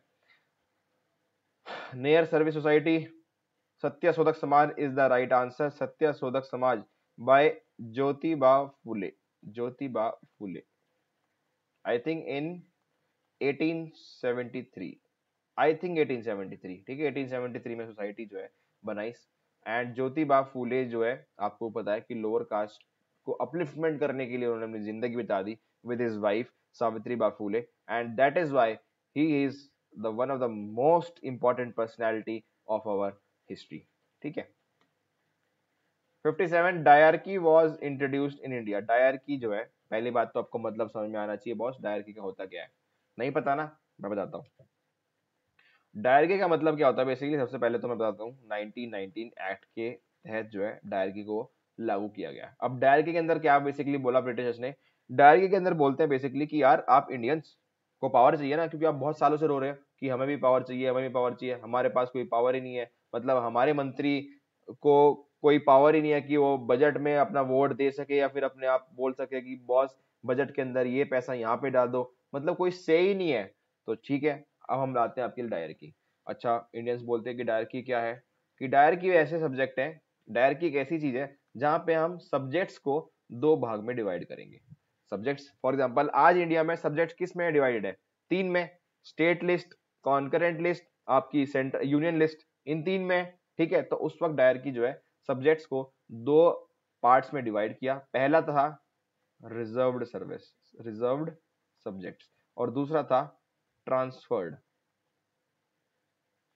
तो रिजर्व्ड सब्जेक्ट्स में सबसे इंपॉर्टेंट एरिया उन्होंने अंग्रेजों ने अपने पास रख लिया। बोला क्या, रिजर्व्ड सब्जेक्ट्स हमारे पास रहेंगे और ये सब्जेक्ट्स जो है आपको देंगे, अब मतलब कुछ सब्जेक्ट्स आपको देंगे और उनको बोलेंगे हम ट्रांसफर्ड सब्जेक्ट्स। ट्रांसफर्ड सब्जेक्ट में कुछ इंपॉर्टेंट नहीं, मतलब लगा लो ऐसे ऐसे सब्जेक्ट्स कि लाइब्रेरी, वाटर, सैनिटेशन, ठीक है, और इन्वायरमेंट। उस वक्त क्या इन्वायरमेंट, मतलब इन 19 में क्या इन्वायरमेंट, इन्वायरमेंट का तो आज इंपॉर्टेंस है, इन्वायरमेंट दे दिया, मिनिस्ट्री ऑफ जल शक्ति दे दी, सोशल जस्टिस दे दिया। लेकिन यहाँ पे रिजर्व में क्या क्या रखा उन्होंने, ministry of finance, most important, ministry of defence, ministry of home affairs. तो ये सारी की सारी मिनिस्ट्री उन्होंने अपने पास रख ली रिजर्व में, और ट्रांसफर में दे दी ये सारी कि आप लो मिनिस्ट्री ऑफ माइंस लो, मिनिस्ट्री ऑफ अर्थ साइंस लो। तो कहने का मतलब इंपॉर्टेंट मिनिस्ट्री उन्होंने अपने पास रख ली और ट्रांसफर में दे दी, मतलब जो लीस्ट इंपॉर्टेंट है। ठीक है, तो ये इसको बोलते हैं डायरकी। तो डायरकी को पहली बार प्रोविंशियल लेवल पे जो है, प्रोविंसेस लेवल पे जो है 1990 एक्ट के तहत जो है इंप्लीमेंट किया, जिसको 1935 में इसको जो एक्सटेंड किया गया और ये पूरा इंडिया के अंदर जो इम्प्लीमेंट हुई। ठीक है, तो 57 का ऑप्शन। अब 1990 एक्ट कौन किसको बोलते हैं, मॉन्टफोर्ट यानी मॉन्टफोर्ट चेम्सफोर्ड रिफॉर्म्स बोलते हैं 1919 एक्ट को, Morley Minto reforms 1909 act, Simon commission 1927, नहीं ये तो कोई है ही नहीं, मतलब ये तो कुछ भी भरने के लिए बोला हुआ है। तो option B is the right answer. The name of Ram Prasad Bismil, Ram Prasad Bismil का नाम किससे एसोसिएटेड है, ये क्वेश्चन पूछ रहा है। कानपुर कॉन्स्पिरेसी केस नहीं, अलीपुर कॉन्स्पिरेसी केस नहीं, Kakori conspiracy case yes. Kakori कांड, काकोरी में जो आपको पता है कि लखनऊ से 16 किलोमीटर पहले एक एरिया पड़ता है। काकोरी कांड बेसिकली क्या होता है आपको लोगों को पता ही होगा, वैसे रिवाइज करा देता हूँ। ट्रेन लूटी थी बेसिकली, लूटी क्यों थी, दो मुद्दे थे, दो एम था इनका, कि एक तो फंड्स इकट्ठा करने हैं, पैसा चाहिए, और दूसरा कि उस वक्त नई नई बनी थी 1925 में Hindustan Republic association, Hindustan Republic association. इसको जो है पॉजिटिवली शो करना था सोसाइटी के अंदर कि देखो हिंदुस्तान रिपब्लिक एसोसिएशन कुछ एक ऑर्गेनाइजेशन बनी है और ये फ्रीडम स्ट्रगल को ऊपर लेके जाएगी। तो ये लाइमलाइट में आने के लिए बेसिकली एक स्टंट था जिसको पॉजिटिवली शो किया गया, which is positive activity, positive ये जो है इवेंट था। ठीक है, अंग्रेजों की जो है पूरी की पूरी जो बोगी थी, ऐसा तो माना जाता है कि माना क्या जाता है, सच है कि पूरा का पूरा जो एक पार्ट का रेवेन्यू था वो लखनऊ जो है ले आया जाता था।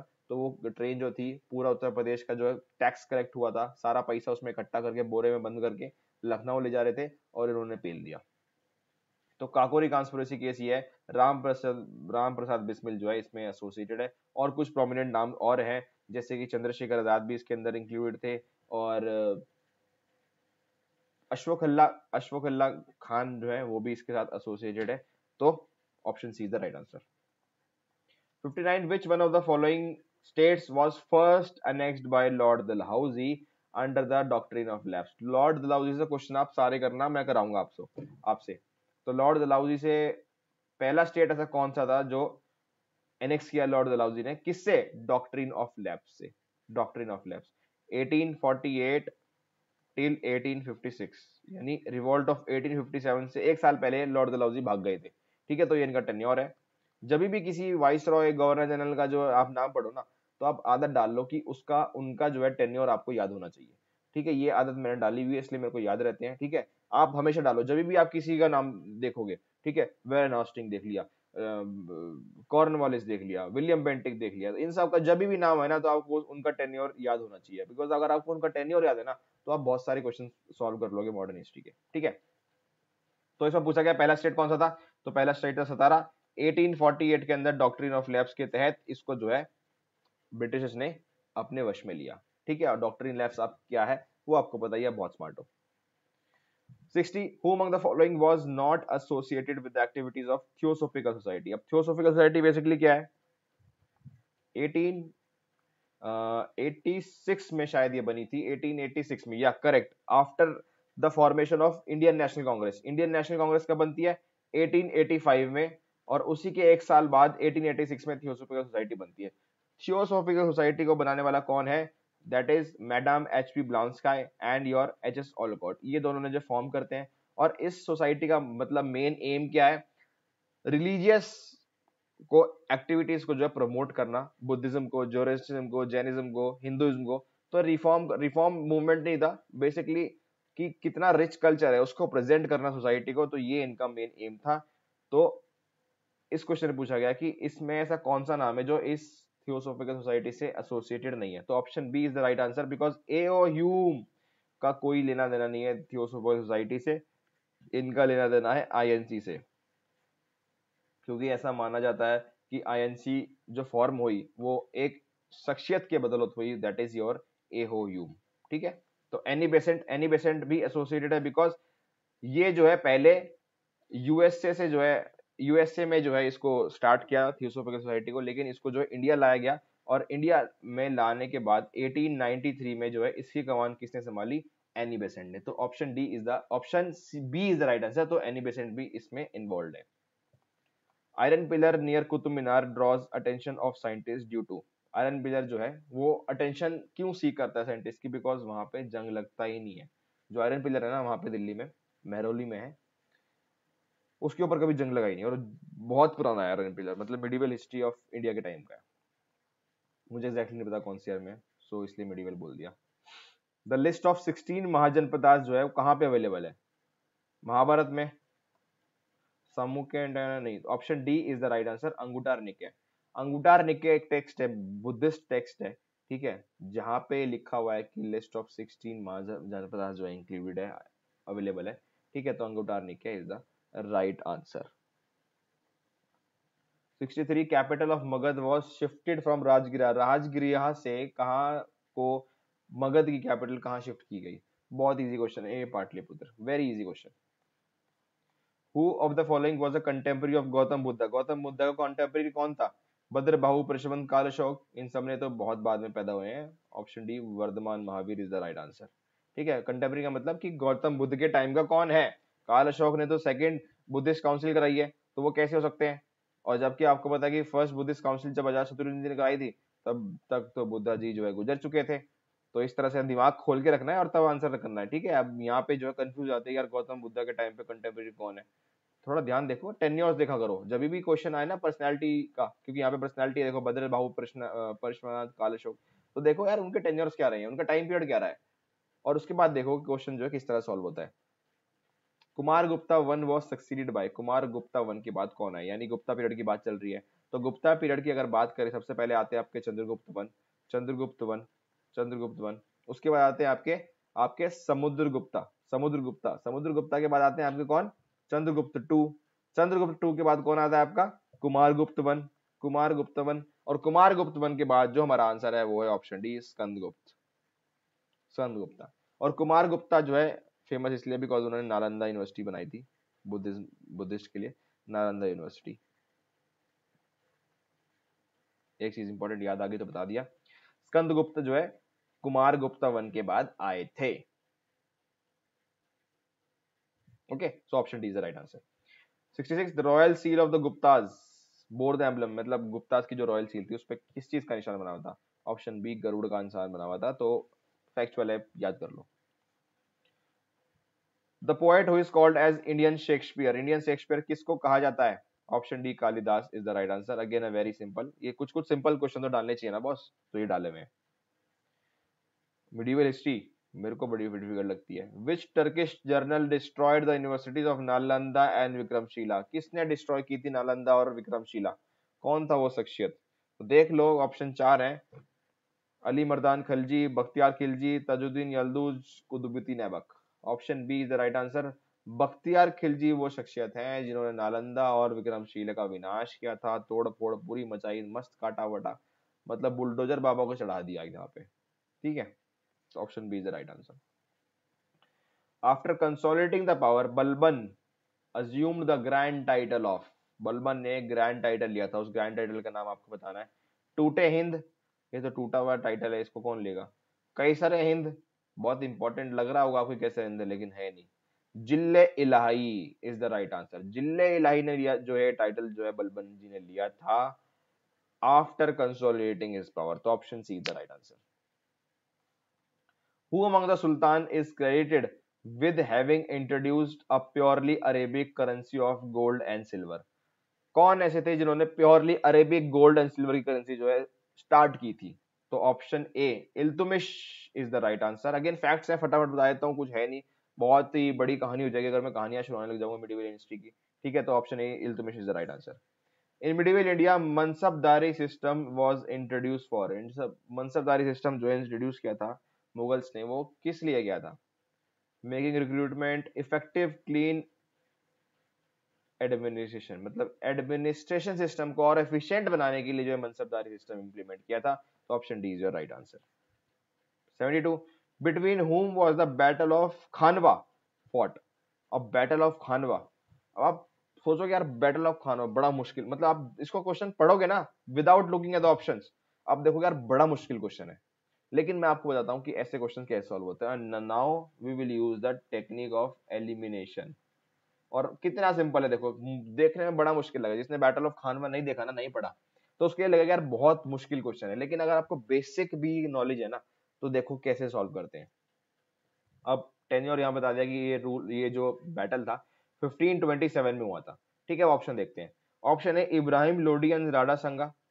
अब थोड़ा सा दिमाग के घोड़े दौड़ाओ कि इब्राहिम लोदी, इब्राहिम लोदी कैसे? 15 आपका बैटल ऑफ पानीपत जब वन हुआ, बाबर ने इनको हराया, तो 1527 से वो तो पहले हो गया था कांड, यानी इब्राहिम लोदी तो पहले ही जा चुके थे, तो ऑप्शन ए हटा दो।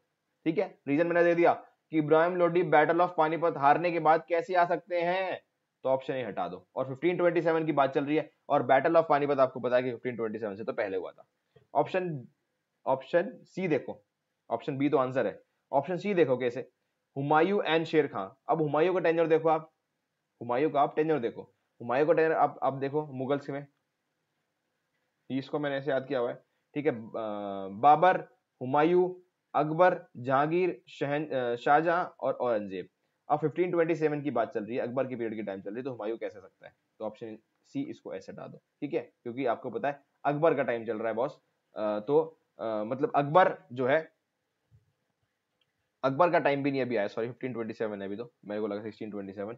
1527 चल रहा है, बाबर की अभी अभी बाबर ने अभी अभी इब्राहिम लोदी को हराया है, अभी अभी 1516 में। ठीक है, बैटल ऑफ पानीपत में वन में अभी अभी हराया है, तो हुमायूं तो आ ही नहीं सकता। ठीक है, तो ऑप्शन सी हटा दो, और जब हुमायूं नहीं आ सकता तो हुमायूं तो यहाँ भी है, तो ऑप्शन डी हटा दो। Babur and Rana Sanga is the right answer.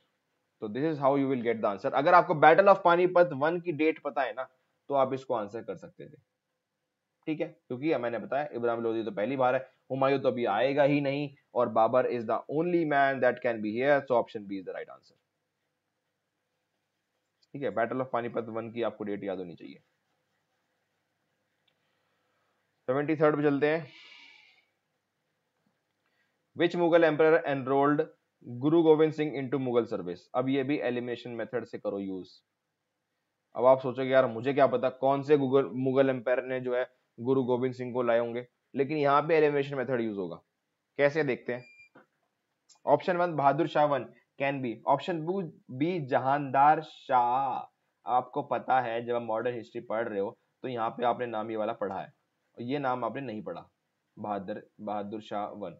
ठीक है, पढ़ा तो ये भी है, लेकिन बहुत रिसेंटली ये पढ़ा है। कैसे? जहांदर शाह जो है 17 आपके 19 के बाद, 1719 से 1721 आई गेस, ये बंगाल इन्होंने संभाला, मुगल एम्परर रहे, मुगल शासक रहे। उसके बाद फारूक सयार 17 17 1719 तक ये रहे, 1719 तक, 1713 से 1719 तक ये रहे। ओके, फारूक सयार 1719 तक तो रहे, बट 1713 तक से स्टार्ट हुआ इनका tenure, that I am not sure, I guess 1713 है। और मोहम्मद शाह आपके रहते हैं 1719 से 1748 तक, ये टेन्योर मोहम्मद शाह का है। जहांदर शाह का जो टेन्योर है 1719 से 1721 नहीं है शायद, I am getting little confused. Yes, ये सही है, 1713 से 1719 Farrukh Siyar is the right. Jahandar Shah जो है आपके 1713 से नहीं, हाँ Jahandar Shah, got it, sorry, got it 1717 से 1719 तक, ठीक है। तो ये जहांदर शाह का टेन्योर रहता है। बहादुर शाह का 1707 से 1712 तक, ये बहादुर शाह का वन का जो है टेन्योर है। अब एलिमिनेशन मेथड इसमें कैसे लगाना था कि गुरु गोविंद सिंह, आपको पता है कि औरंगजेब के टाइम से जो है वो थे, क्योंकि औरंगजेब ने जो है, ऐसा माना जाता है कि गुरु गोविंद सिंह जी को जो है के पिता को, जो गुरु गोविंद सिंह के जो पिता थे गुरु तेग बहादुर सिंह, जो कि 9th गुरु थे सिख के, ठीक है, उनको जो है उनकी हत्या की थी, उनका जो मारा गया था, इस तरह से जो है बातें चलती हैं। तो उसके बाद ही गुरु गोविंद सिंह आए होंगे, गुरु गोविंद उनके बाद ही आए होंगे, ठीक है। तो Humayun was the contemporary of Guru Tegh Bahadur Singh. तो उसके बाद जो रूलर आते हैं बहादुर शाह वन, तो वो उनके कंटेम्प्रेरी होंगे। तो कहने का मतलब option A Bahadur Shah is the right answer, because in तीनों का जो टेन्योर देखोगे तो तीनों का टेन्योर जो है काफी बाद में है, काफी बाद में है। तो option A Bahadur Shah one is the right answer. तो इसको जो आप इस तरह से भी यूज करके मेथड को, हालांकि टाइम लग गया आपको इसमें, टेन्योर याद होना चाहिए तभी आपको ये आंसर आ सकता है, अदरवाइज नहीं आएगा, ठीक है। बट बेसिकली एग्जैक्टली भी याद करने की जरूरत नहीं है टेन्योर, बट आपको पता होना चाहिए कि औरंगजेब के बाद सबसे पहले कौन आया था। फारूक सयार तो आपको एलिमिनेट कर ही सकते हो, ठीक है, 1717 के टाइम से है, इसको एलिमिनेट कर सकते हो। और जहांदर शाह और मोहम्मद शाह से अगर आप देखो तो बहादुर शाह वन जो है इससे पहले आए थे, तो इसको आप इस तरह भी कर सकते थे। ऑन हुम emperor Akbar conferred the title of Jagat Guru, Jagat Guru जो है अकबर ने किसको दिया था? Option C Hari Vijay Suri is the right answer, again factual one, nothing conceptual in this. There was an unprecedented increase in the number of mansabdar, mansabdar जो है बहुत ज्यादा इंक्रीज हो गए थे, किसके टाइम पे? औरंगजेब के टाइम पे। तो option D is your right answer. अभी हमारा क्वेश्चन पेपर आधा ही हुआ है एंड ऑलरेडी 1 घंटा 12 मिनट हो चुकी है। आई गेस लेक्चर बहुत लंबा जा रहा है, let me do it very very fast now. Who among the following has issued the coin rupee for the first time? पहली बार किसने coin rupee जो है इशू किए थे? That is your Sher Shah, Sher Shah is the right answer, option C। अब ये आ गए थोड़े एक्सप्लेनेशन वाले, so let me take a break of 5 minutes, then I'll come back and we'll start with geography, okay? Uttarakhand geography से स्टार्ट करेंगे हम, उत्तराखंड का तो हो चुका है सारा का सारा काम खत्म, उत्तराखंड ज्योग्राफी से बात करेंगे हम, ठीक है? So let me come back after 5 minutes break. So yes, here I am. So let's start it with question number 77 on the line. 77. Okay. So the question number 77 says if the earth direction of rotation is reversed.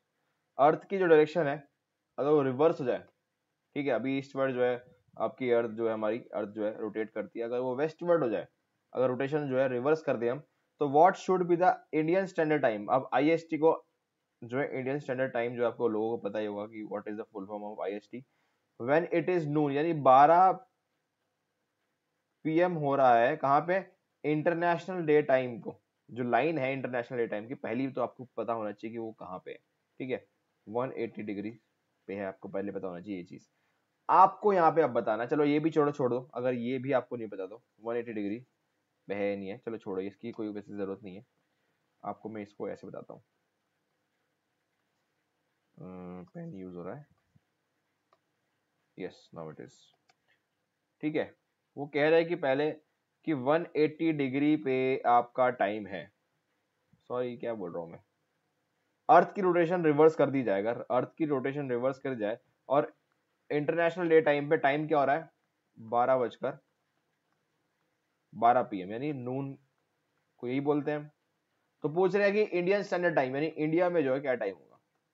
तो आपको simply बताऊं, अगर जो है अगर अर्थ की normal rotation ले eastward rotation होती है, अगर नॉर्मल रोटेशन ले तो इंडिया में इस वक्त क्या टाइम हो रहा होगा।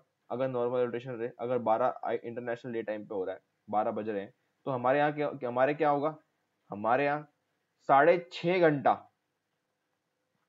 पॉजिटिव में होंगे, बिकॉज हम इंटरनेशनल डे टाइम की ईस्ट साइड में है, और ईस्ट साइड में जैसे आप जाते हो तो आप टाइम को गेन करते हो, बेसिक रूल है। अगर आप वेस्ट साइड जाते हो तो आप टाइम लूज करते हो, ये बेसिक रूल है आपका। इंटरनेशनल डे टाइम यहाँ पे है, हमारा इंडिया यहाँ पे है, तो अगर हम इस तरफ जाएंगे तो टाइम गेन करेंगे। टाइम कितना गेन करेंगे, 6.5 घंटा। इंटरनेशनल डे टाइम से हम 6.5 घंटा गेन करेंगे। और अगर हम 0 डिग्री पे हैं यानी ग्रीनविच पे अगर हम हैं, ठीक है, जहाँ से आपका इंटरनेशनल जो टाइम है वो स्टार्ट होता है, वहां से जो स्टैब्लिश होता है, उत्तराखंड कह रहा हूँ, यूनाइटेड किंगडम से, ठीक है, ग्रीनविच लाइन जो आपकी खींची गई है जहाँ से आपका टाइम बिल्कुल स्टार्ट होता है, वहां से हमारा 5.5 घंटा टाइम हम आगे, यानी अगर 12 बज रहे हैं, 12 नून हो रहा है कहाँ पे, ग्रीनविच पे, यूके में अगर 12 बज रहे हैं तो हमारे शाम के 5:30 बज रहे होंगे, ठीक है। अब यहाँ पूछा है कि इंटरनेशनल डे टाइम में पहली बात तो 12 बज रहे हैं दोपहर के, तो इंडिया में क्या टाइम होगा। अगर सब कुछ नॉर्मल रखें तो इंडिया में बज रहा होगा 6:30 PM, 6:30 PM। लेकिन अब इस क्वेश्चन में जो है रिवर्स हो चुकी है अर्थ की रोटेशन, यानी अब जो है वो वेस्टवर्ड जो है रोटेट कर रही है, यानी वेस्टवर्ड इस तरह से एंटी क्लॉकवाइज जो है रोटेट कर रही है। तो कहने का मतलब हम आगे की जगह पीछे हो जाएंगे, हम आगे की जगह पीछे हो जाएंगे। कैसे, अगर मैंने आपको बता दिया कि जब ईस्टवर्ड रोटेट करती है, क्लॉकवाइज रोटेट करती है, तो इंडिया का जो टाइम है वो आगे चलता है, क्योंकि हम ईस्ट साइड में पढ़ रहे हैं, ईस्ट साइड में। और अगर हम अर्थ की रोटेशन को रिवर्स कर दें तो हम पड़ जाएंगे वेस्ट साइड में। तो अब हमें माइनस करना होगा, अगर 12 बज रहे हैं इंटरनेशनल डे टाइम पे, डेट टाइम पे, तो IST यानी इंडियन स्टैंडर्ड टाइम हमारा क्या होगा, 6:30 in the morning, that is 6:30 AM, ठीक है।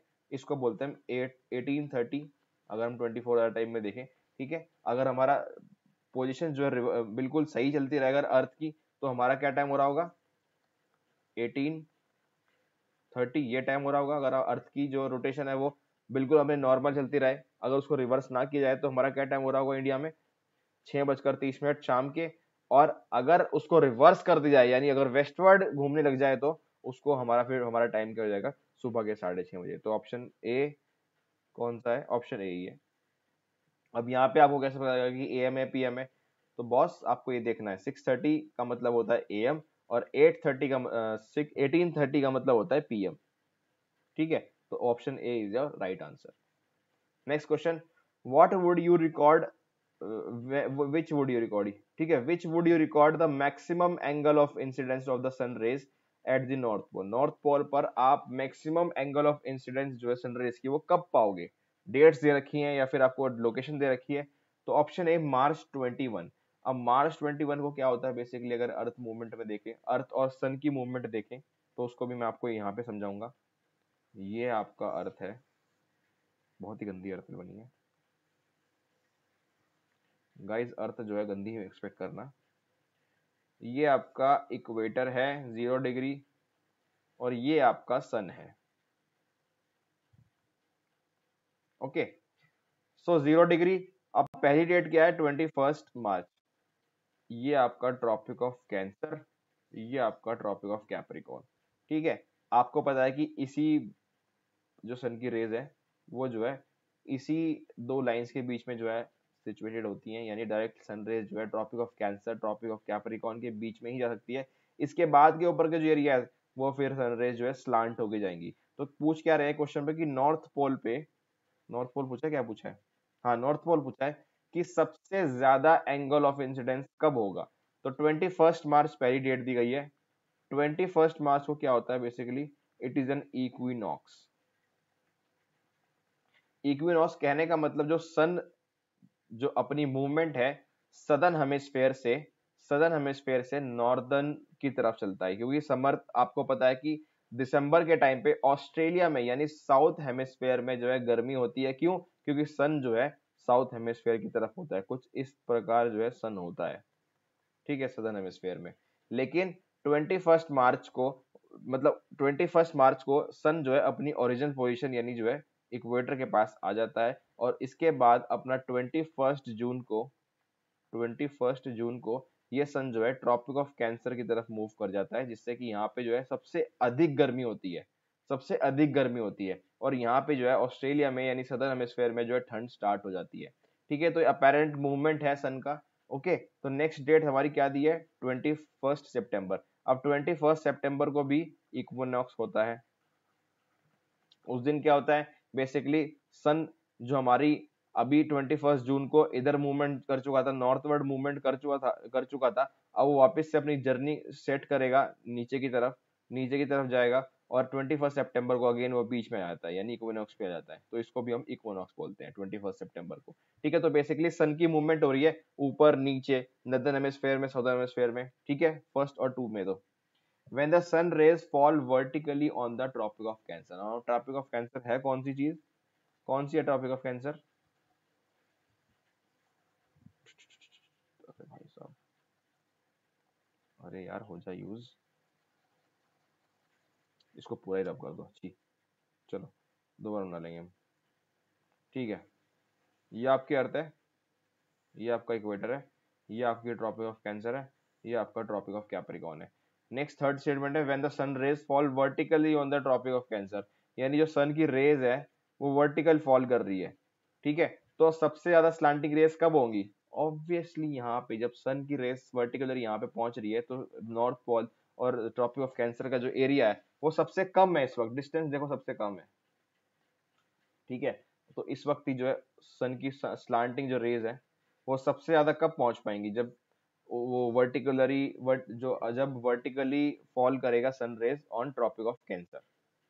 वही बात करें अगर वही sun rays fall on tropic of capricorn, tropic of capricorn ये रही, तो सन आपका ये रहा, यहाँ पे वर्टिकल फॉल कर रही है, तो यहाँ से वो नॉर्थ पोल तक की देख लो दूरी कैसे जो है तय करेगा। यानी जो सबसे ज्यादा स्लांट रेज है वो कब जाएंगी? जब ट्रॉपिक ऑफ कैंसर के ऊपर जो है वर्टिकल रेज गिरेगी, किसकी? सन की। और यही क्वेश्चन अगर होता कि maximum angle of incidence of sun rays at the south pole, अगर साउथ पोल होता तो आंसर इसका क्या होता कि vertical rays on the tropic of capricorn. ठीक है, तो मतलब समझ में आ गया कहने का मतलब कि स्लांटिंग रेज सबसे ज्यादा कब पड़ेंगी? जब सन जो है वर्टिकल रेज अपनी जो है देगा ट्रॉपिक ऑफ कैंसर के ऊपर, तब जो है सबसे ज्यादा सन रेज जो है स्लांट करके जो है नॉर्थ पोल के ऊपर जाएंगी। 79, albedo effect would be relatively higher. कब होगा albedo effect? Albedo effect basically होता क्या है? पहली बात तो जो सन रेज आती हैं वो वापस भी जाती हैं, तो सनरेज का आना है और जाना है उसको एल्बिडो बोलते हैं। कितनी सनलाइट एब्जॉर्ब हो गई और कितनी वापस गई उसको बोलते हैं एल्बिडो। तो जितनी एब्जॉर्ब कर लेता है उसको बोलते हैं एल्बिडो पॉइंट, कि कितना एल्बिडो किसी भी सरफेस का किसी भी कलर का होता है। सबसे ज्यादा एल्बिडो किसका होता है? स्नो का, यानी लाइट कलर का। स्नो होती है व्हाइट, तो सबसे ज्यादा एल्बिडो जो है यहाँ पे होता है, यानी सबसे ज्यादा जो रेज है वो वापस यहाँ से जाती है, यानी सनलाइट आई और स्नो के ऊपर टकराई और वापस गई। सबसे ज्यादा एल्बिडो इसका होता है। सबसे कम एल्बिडो किसका होता है? डार्क चीज का, यानी ब्लैक कलर का, बिकॉज ब्लैक कलर जो है अब्सॉर्ब कर लेता है सन रेस को, ठीक है, इसलिए सबसे कम एल्बिडो इसका होता है। इसलिए ऐसा बोलते हैं गर्मियों में डार्क कलर के कपड़े नहीं पहनने चाहिए, बिकॉज डार्क कलर जो है सबसे ज्यादा अब्सॉर्ब करता है हीट को। वहीं व्हाइट कलर जो है जो रेज है उसको जो है रिफ्लेक्ट कर देता है, ठीक है, एब्सॉर्ब कम करता है, इसलिए जो है गर्मियों में व्हाइट कपड़े हम पहनते हैं। और एक रीजन और है कि जब हम कभी हिमाचल प्रदेश, जम्मू एंड कश्मीर बर्फीली जगहों में जाते हैं, आपने देखा होगा लोग वहां पे चश्मे पहन के रखते हैं। वो चश्मे स्टाइल मारने के लिए नहीं पहनते, वो पहनते हैं अपनी आंखों को बचाने के लिए, बिकॉज आपको मैंने बताया कि स्नो का सबसे ज्यादा एल्बिडो होता है। एल्बिडो का मतलब सबसे ज्यादा जो लाइट रिफ्लेक्ट करती है, ठीक है। जैसे ही लाइट पड़ी, ये आपकी ये आपका सन है और ये आपकी सरफेस है, और ये सरफेस किससे कवर्ड है? व्हाइट स्नो से।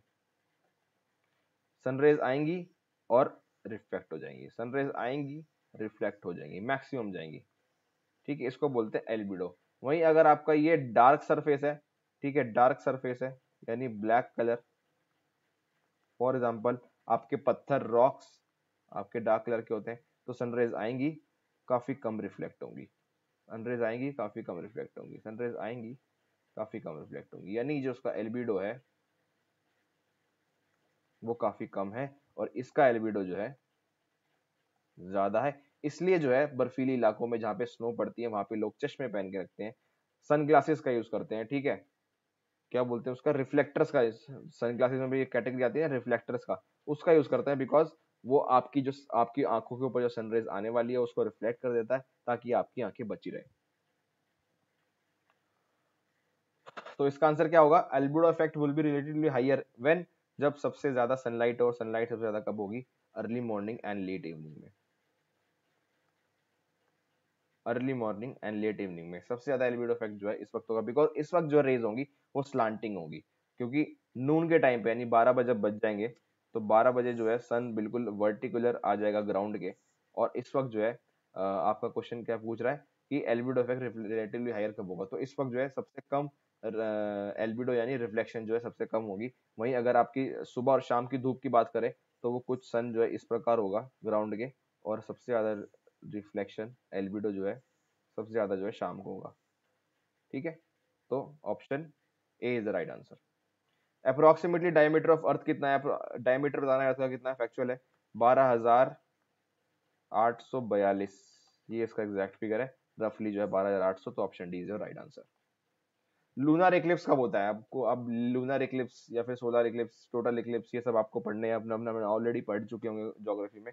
तो when moon lies between earth and sun, या फिर when earth lies between sun and moon, option B, when earth जो है, earth lies between sun and moon, तब जो है आपका लूनर इक्लिप्स होता है, तो option B is your right answer. Sunda trench lies in, Sunda trench जो है कहाँ पे लाई करता है आपको बताना है, ज्योग्राफिकल लोकेशन का क्वेश्चन है, ये आपका इंडियन ओशन में लाई करता है, जो कि सिंगापुर, नहीं सॉरी सिंगापुर कह रहा हूँ, इरेजर, अरे इरेज हो जा भाई, यस, जो कि आपका इंडोनेशिया के वेस्ट साइड में है। Let me show this in your map, इसको मैं मैप पे दिखा देता हूँ, कोई बात नहीं, मेरे को भी थोड़ा बोल बोल के जो रेस्ट मिल जाएगा।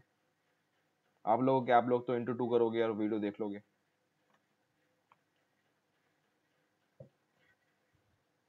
हम्म,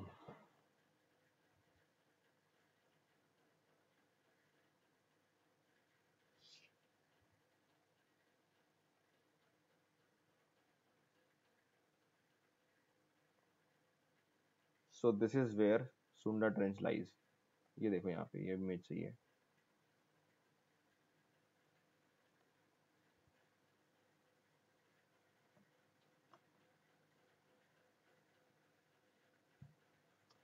लैपटॉप अगर अच्छा ना हो ना तो बहुत बुरा लगता है, ये देखो कितना हैंग हो रहा है।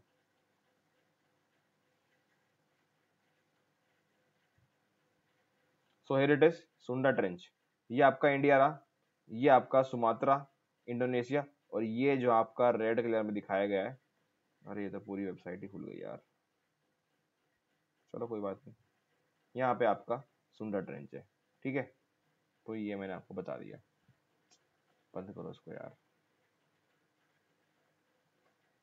Next question, what is Gulf Stream, Gulf Stream में क्या है, it is a cold current, आपको बताना चाहिए, ऑस्ट्रियन करंट आपने पढ़े हैं, तो Gulf Stream is a warm current in the Atlantic Ocean, Atlantic Ocean के अंदर जो है एक वार्म करंट है, so option B is the right answer, Atlantic Ocean की तरफ ही है ना, warm Gulf Stream, Gulf Stream is इन दी,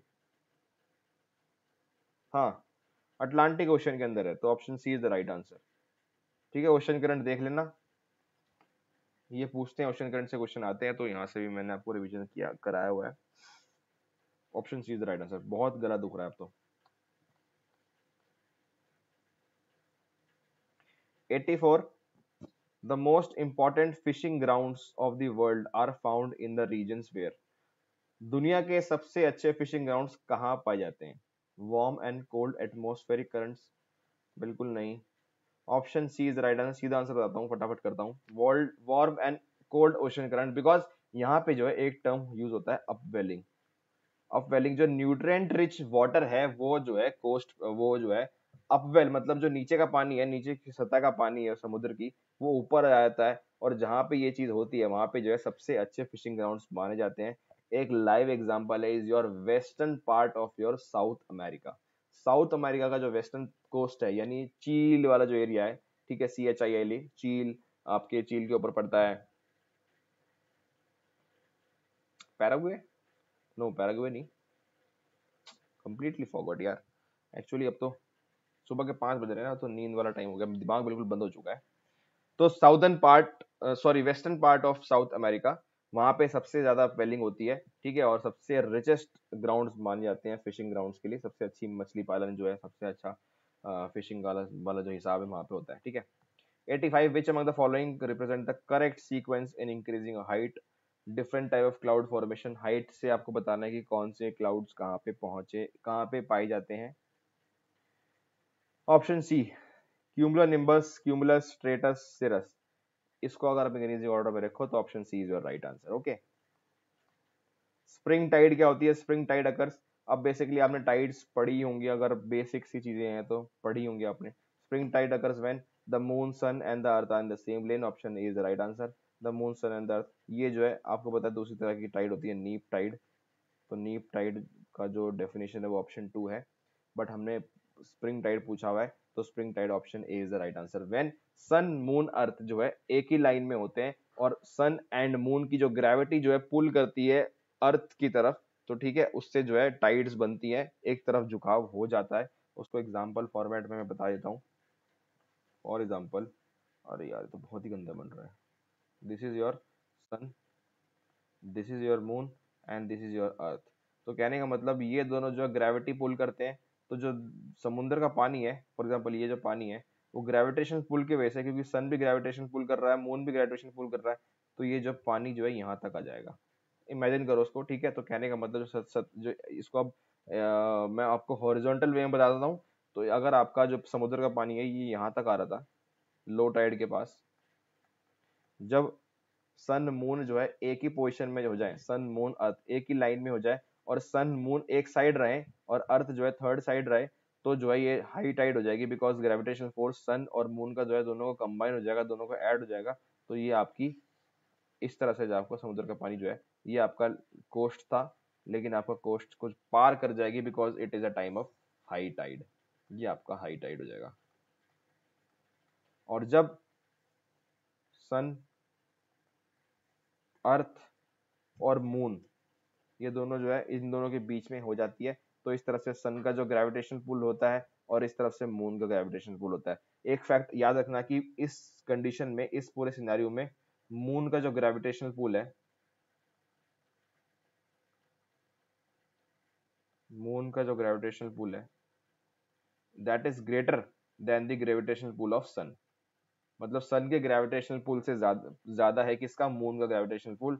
तो कहने का मतलब इधर की साइड का जो पानी है वो ज्यादा आगे की तरफ हो जाएगा रादर देन सन की साइड का। बिकॉज इसका रीजन ऐसा क्यों है कि मून का ग्रेविटेशनल पुल ज्यादा क्यों है? बिकॉज ऑफ द डिस्टेंस, क्योंकि मून सन से ज्यादा पास है हमारे, तो इसलिए जो है वहां का ग्रेविटेशनल पुल जो है सबसे ज्यादा है एज कम्पेयर टू सन।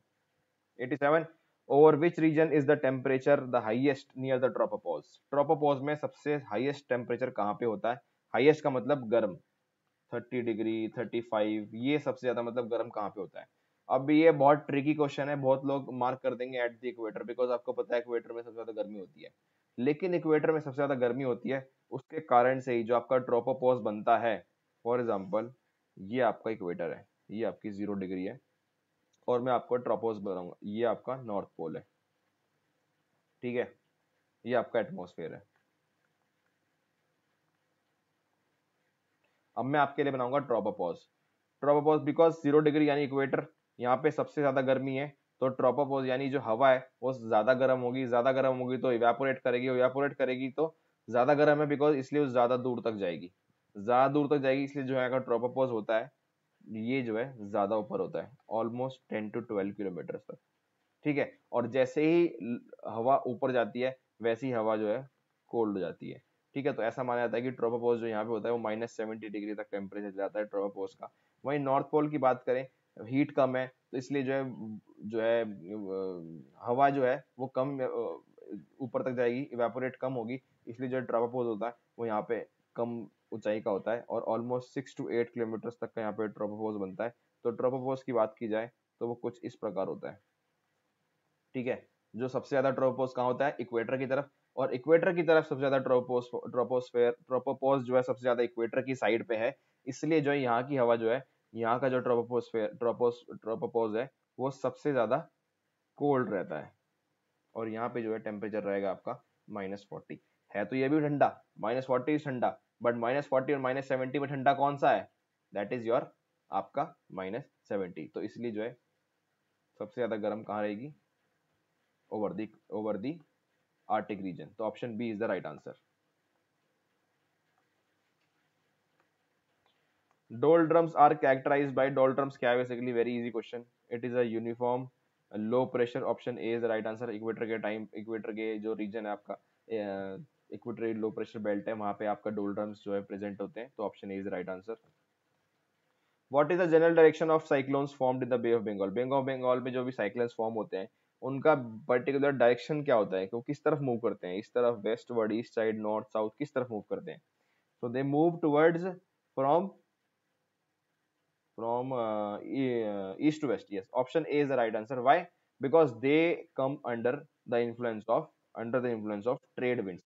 और ट्रेड विंड्स जो है किस तरह से मूव करती हैं, आपने अगर विंड सर्कुलेशन देखा ही होगा कि ट्रेड विंड इक्वेटर ऐसे मूव करती है, ये डायरेक्शन होती है। ठीक है, और इसलिए जो है अगर साइक्लोन यहाँ पे आया बे ऑफ बंगाल में, ये बे ऑफ बंगाल में साइक्लोन आया, अगर साइक्लोन कुछ यहाँ पे आता है तो वो जो है ट्रेड विंड्स की इन्फ्लुएंस में आ जाएगा, इसलिए जो है इस तरफ मूव करेगा, यानी ईस्ट से वेस्ट की तरफ। ठीक है, तो answer is your A, east to west. 90 what is the vapour pressure, vapour pressure क्या होता है, it is the pressure only due to the vapour in the air, pressure presence of vapour in the air. आप इसके साथ confuse कर सकते हो option ए के साथ, because the presence of vapour in the air ठीक ठीक लग रहा है कि हाँ भाई हो सकता है, but pressure only, only pressure due to the vapour in the air, तो इसको बोलते हैं vapour pressure. Option C is the right answer. Which one of the following states is nearest to the international date line? International date line के पास सबसे nearest straight कौन सा है? अब स्ट्रेट का मतलब क्या होता है, जो दो लैंड बाउंड्रीज को कनेक्ट करता है। ठीक है, तो सबसे पहले देखेंगे हम मलाका स्ट्रेट। मलाका स्ट्रेट कहाँ पे है, मलाका स्ट्रेट जो है आपको, मलाका स्ट्रेट जो है Singapore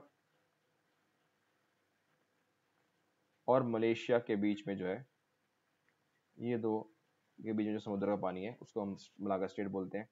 second is your strait of Florida. Florida का जो स्ट्रेट है वो सेपरेट करता है आपका Canada, sorry sorry sorry, America से your north, sorry, north of South America, Florida. आपको मैप पे दिखा देता हूँ ना फटाफट।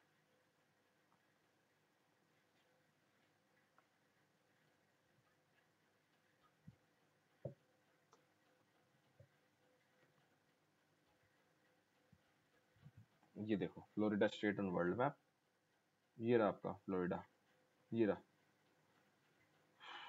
फ्लोरिडा,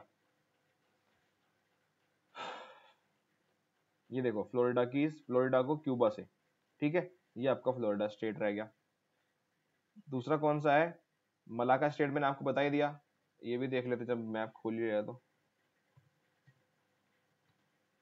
मलाका स्टेट की बात करें तो सिंगापुर और मलेशिया मैंने आपको बता ही दिया, मैप पे देख लेते हैं इसको।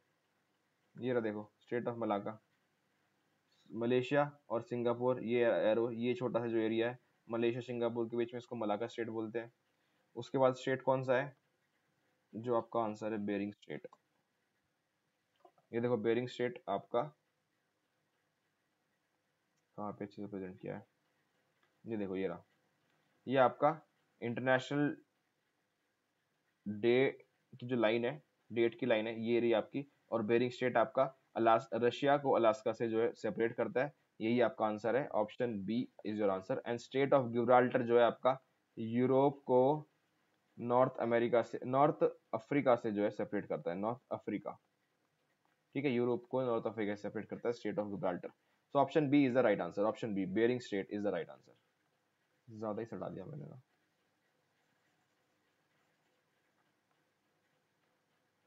Option B is the right answer. Other than India and China which of the following groups of countries border Myanmar, Myanmar की और इनमें से क्या बॉर्डर है? सीधा आंसर बताता हूँ उसका, आप देख लेना, आप अटेम्प्ट करो उसको पॉज करके video. The answer is Vietnam नहीं हो सकता, because Vietnam is extremely right, तो वियतनाम को एलिमिनेट कर दो आप। इन दोनों में आ रहा है। अब बचे Cambodia, Laos, Malaysia, Thailand, Laos and Bangladesh. Bangladesh आपको पता है पक्का पक्का है, थाईलैंड आपको पता है पक्का पक्का है, ठीक है। मलेशिया आपको पता है अलग ही आइलैंड है, बहुत दूर है, तो ऑप्शन बी वो एलिमिनेट हो गया। तो ऐसे option D is the right answer. Elimination method से प्योरली आप इसको कर सकते हो, ठीक है। आपको पता जरूरत भी नहीं है कि आपको लाओस पता हो कहाँ पे है, आपको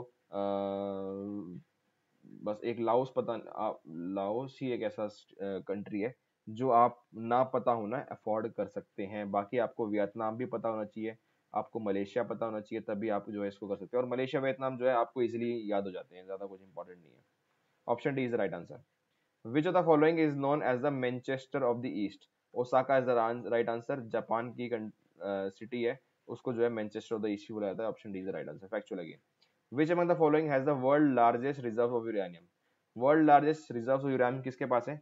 option A Australia. Factual one, nothing conceptual in this. Largest producer of silver in the world? Mexico. Mexico जो सबसे ज्यादा सिल्वर प्रोड्यूस करता है इन द वर्ल्ड में, तो option A. 96 which forest lie in the Amazon basin? Amazon base में tropical rain forest जो lie करते हैं। Option B is the right answer. Economic density क्या है? Total number of people per unit of land, agriculture, population.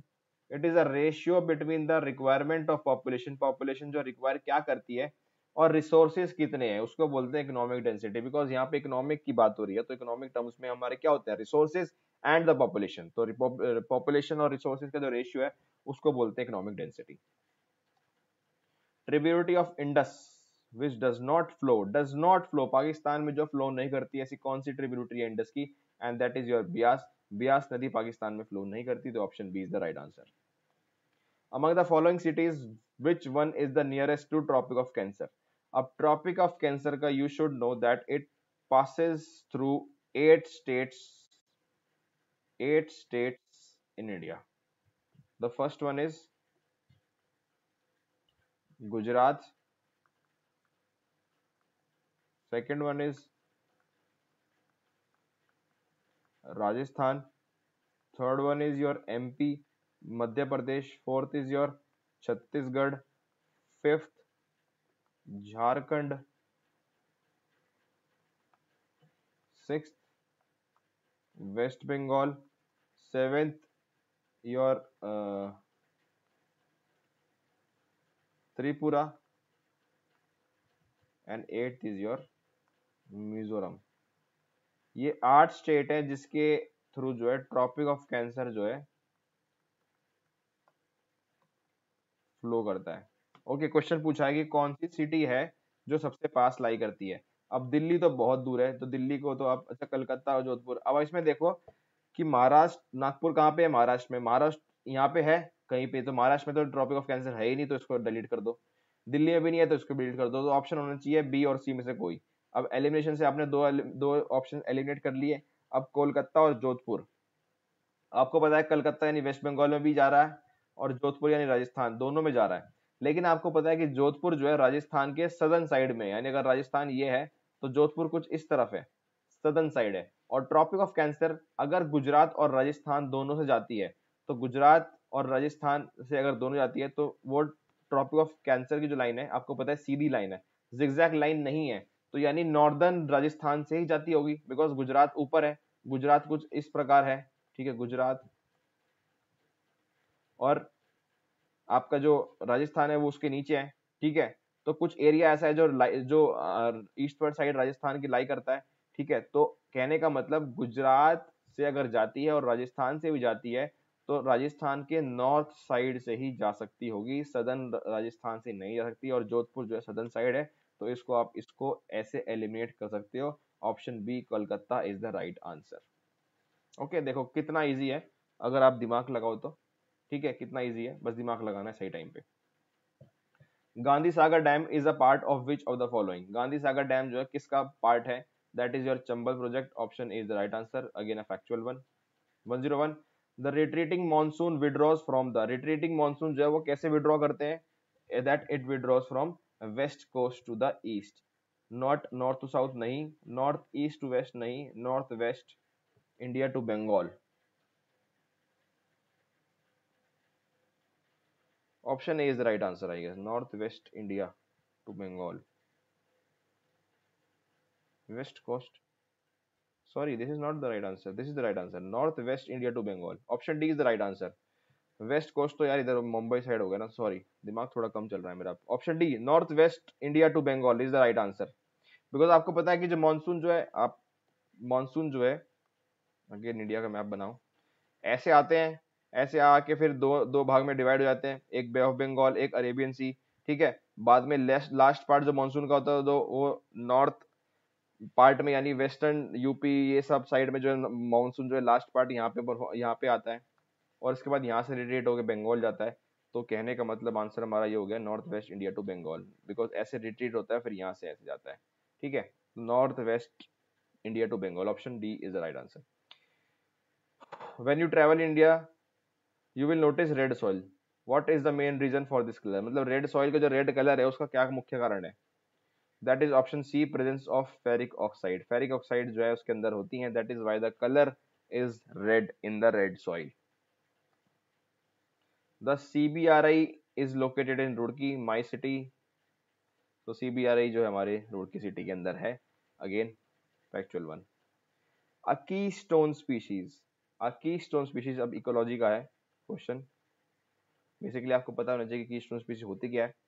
Has a disproportionately large impact of an ecosystem, reduces overall disparity, नहीं ये तो गलत है। टिपिकली ऑन हर्बीवोरस, नहीं, example of N.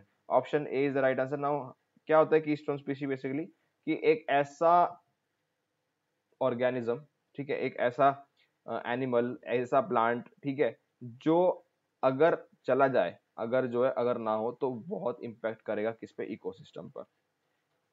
कहने का मतलब एग्जांपल के फॉर्म में बताता हूँ कि अगर आपकी बी यानी मधुमक्खी चली जाए तो मधुमक्खी के जाने से फ्लावर पॉलिनेट नहीं कर पाएंगे, बिकॉज एट द एंड जो मक्खी होती है वो करती क्या है?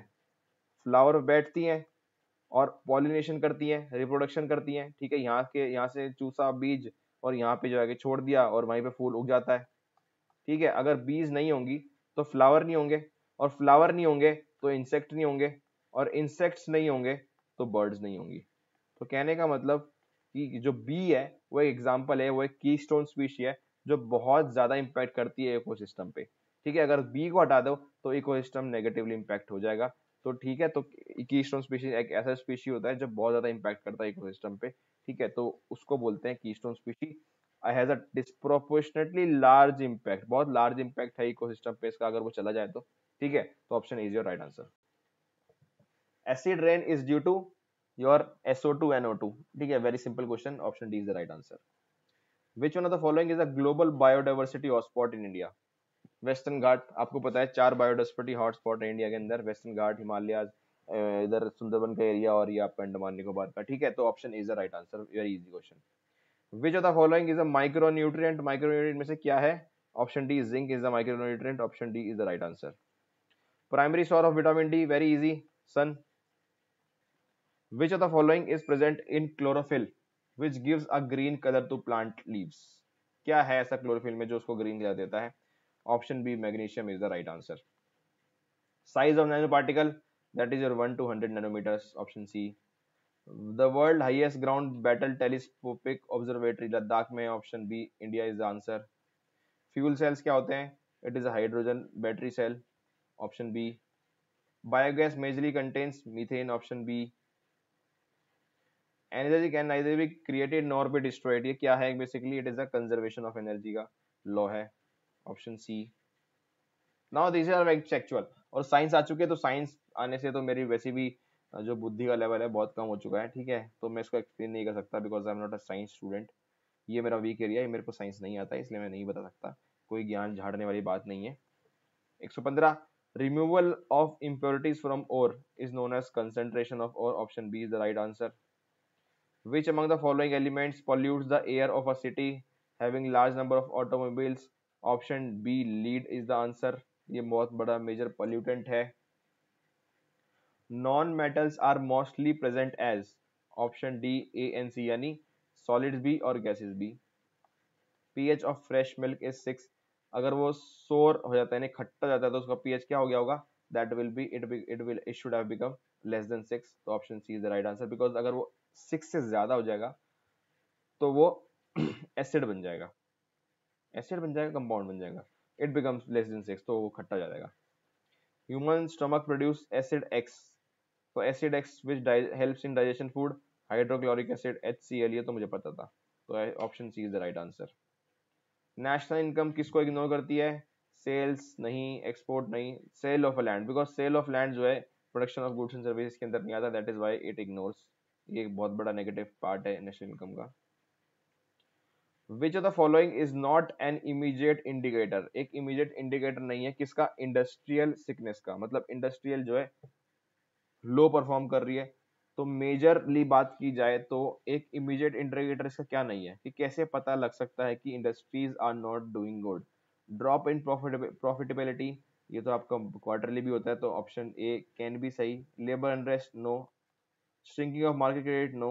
मार्केट शेयर जो है ये सही आंसर है, option D, because market share जो होता है आपका वो जो है आपका over of period of time ही आप इसको इवेल्युएट कर सकते हो। आप ऐसे नहीं बोल सकते, बिकॉज ऐसे नहीं बोल सकते आपकी दिसंबर में आपका मार्केट शेयर बहुत ज्यादा कम हो गया as compare to November, because जो टाइम फ्रेम है बहुत कम है, यानी एक महीने के अंदर आप क्या ही बताओगे कि आपका मार्केट शेयर बढ़ा है घटा है। हाँ, आप ऐसे बोल जरूर सकते हो कि एक साल के अंदर मेरा मार्केट शेयर जो है डाउन हो गया, एक साल के अंदर मार्केट शेयर मेरा ज्यादा हो गया, तो इस तरह से आप बोल सकते हो। प्रॉफिटेबिलिटी तो आप हर महीने भी कैलकुलेट कर सकते हो, हर क्वार्टरली भी जो है कैलकुलेट कर सकते हो, but market share is the one which is not an immediate indicator of industrial sickness. Corporation tax is imposed by both central and state government, option D. In India, mergers and acquisition of firms are regulated by, कौन regulate करता है? That is your Competition Commission of India. In order to ensure competition, competitiveness, ठीक है, तो उसको जो है इसलिए mergers and acquisition को ऑप्शन बी CCI जो है रेगुलेट करता है। थोड़ा सा पानी और पिए जाए।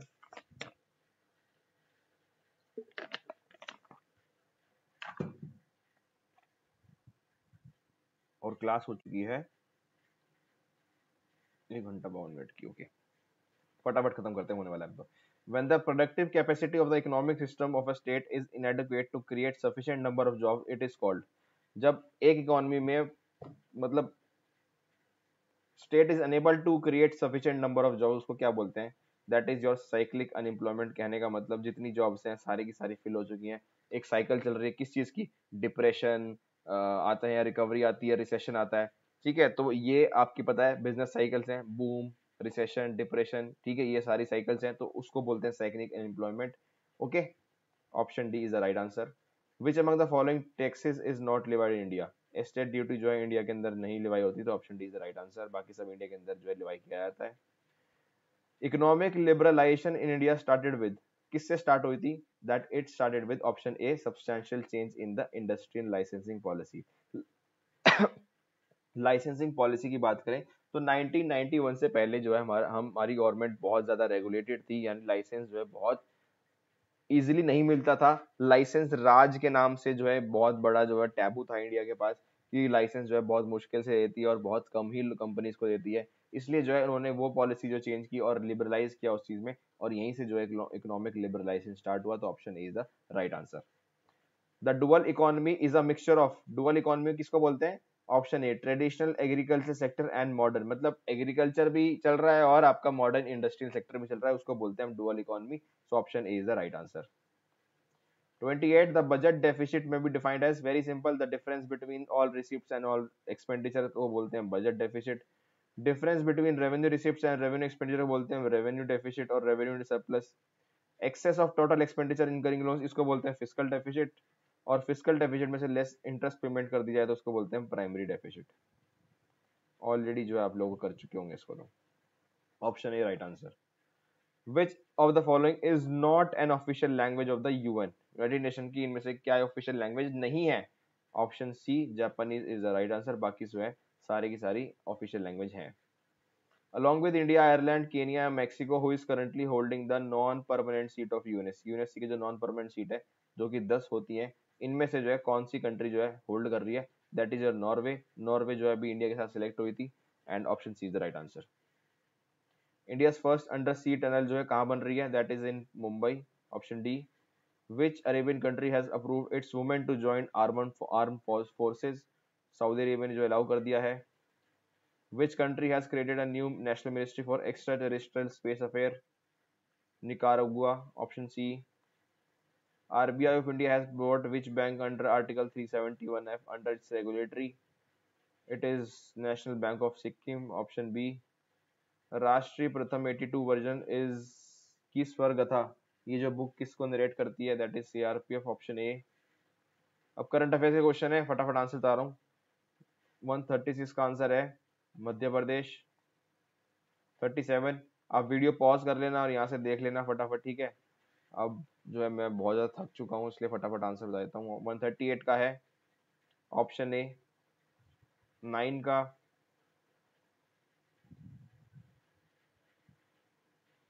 मध्य प्रदेश। 140 का D option Uttar Pradesh. 141 D Lakshadweep. 42 India. 143 IT Madras.